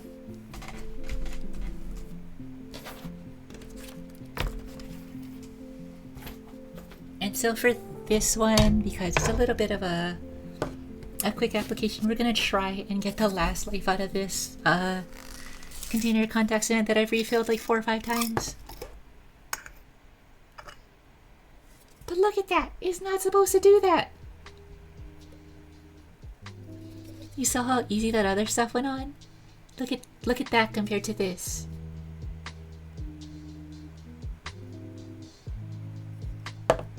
It's gooey, I know, right? Ugh.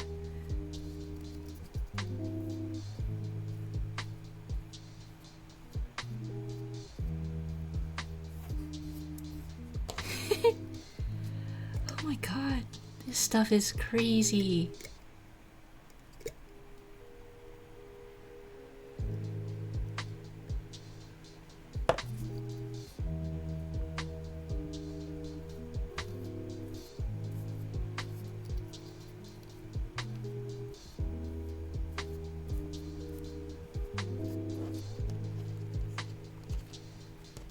You're stuck to me!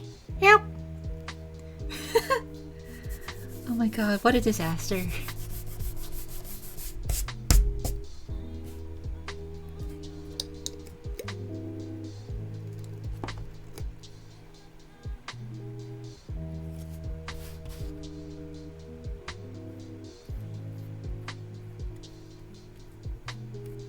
And I don't know exactly where it's gonna land, so I'm just gonna like roughly apply this and then hope that we did it right. Sticking to your fingers, yeah. So I have like a box of like disposable nitrile gloves above me, and it's meant for like when I do stuff like this, when I do glue ups, because this stuff gets really messy really quick. But I'm always too lazy to use it. Good enough. Okay. Whew. Got that whiff.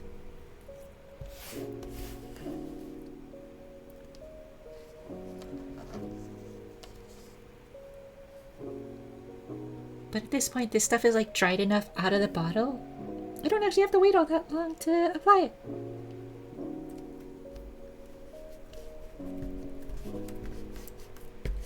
Oh my god, like I got the glue almost exact. What? That's crazy. I did not expect that.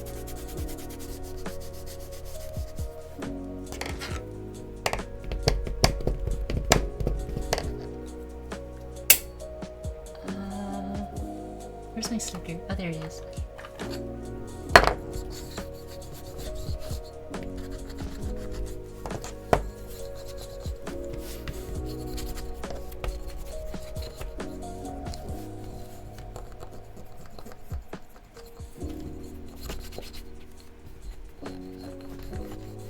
Woo! Perfect.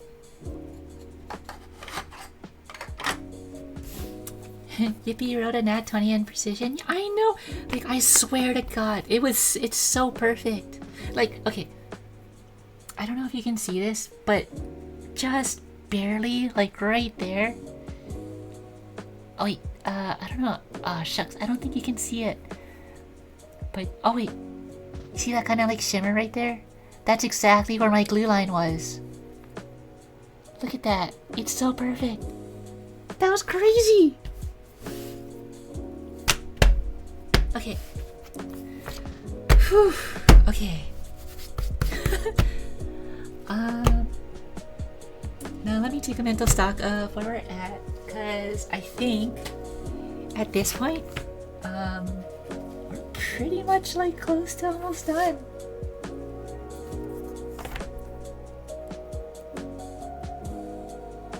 at least, okay, almost done with the main bag. So I'll do the main purse construction first, and then I'll finish off with the straps. So the shoulder strap, and then I also want to blah blah blah.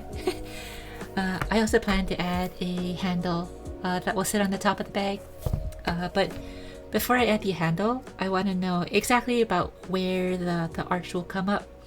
You can see that this top flap is actually tapered, so it goes in and then out. Theoretically, if I measured right, it should sit exactly here, but best laid plans, you know. But yeah, so now is the tedious part. I'm gonna finish all of these edges up, and then we'll do the glue up, or we'll do the sew up. So since we're at like 4 hours, I might call it here for tonight. Cause yeah, I don't want to bore you guys with like just more sanding and then like burnishing edges, so I'll kind of do that in the background. But yeah, it's coming together. It's so close to coming together. So the progress so far looks really cool. Oh, thanks. So I'll be streaming tomorrow, but I think instead of our normal game stream that we do on Mondays, because like we're kind of in between the point of we're waiting for Monster Hunter still, I might actually do a second art stream. What I'll do is I'll finish our edges tonight, and then okay, buddy. Boop.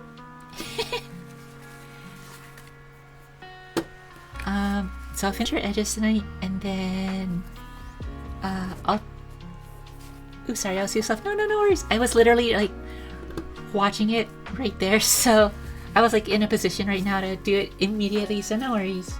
And then I'll see if I feel up to doing the exterior so I'll have the bag shape, and then we can start the art stream from there, because I think it would be really cool to start the stream with the bag mostly like, you know, structurally together. I think that'll be a really cool reveal. But yeah. Whew. Oh my god. But yeah, I think that's the plan. So with that then, I think we'll start wrapping up here. As always, I appreciate all you guys coming to hang out with me while I do this. As you can tell, it gets very tedious and boring when I'm doing stuff like this, like just sewing or cleaning up edges. It takes time, and it's not particularly like engaging. So I really enjoy you guys coming in to hang out with me, so I can chat and then just have something to look at while I do it all. So yeah, I really appreciate it all. But yeah, with that, I think we'll go ahead and wrap up, everybody. So I'll just say, as always, I love you all very much. Thank you so much for coming to hang out, and I'll see you next time. Bye! Bye bye bye!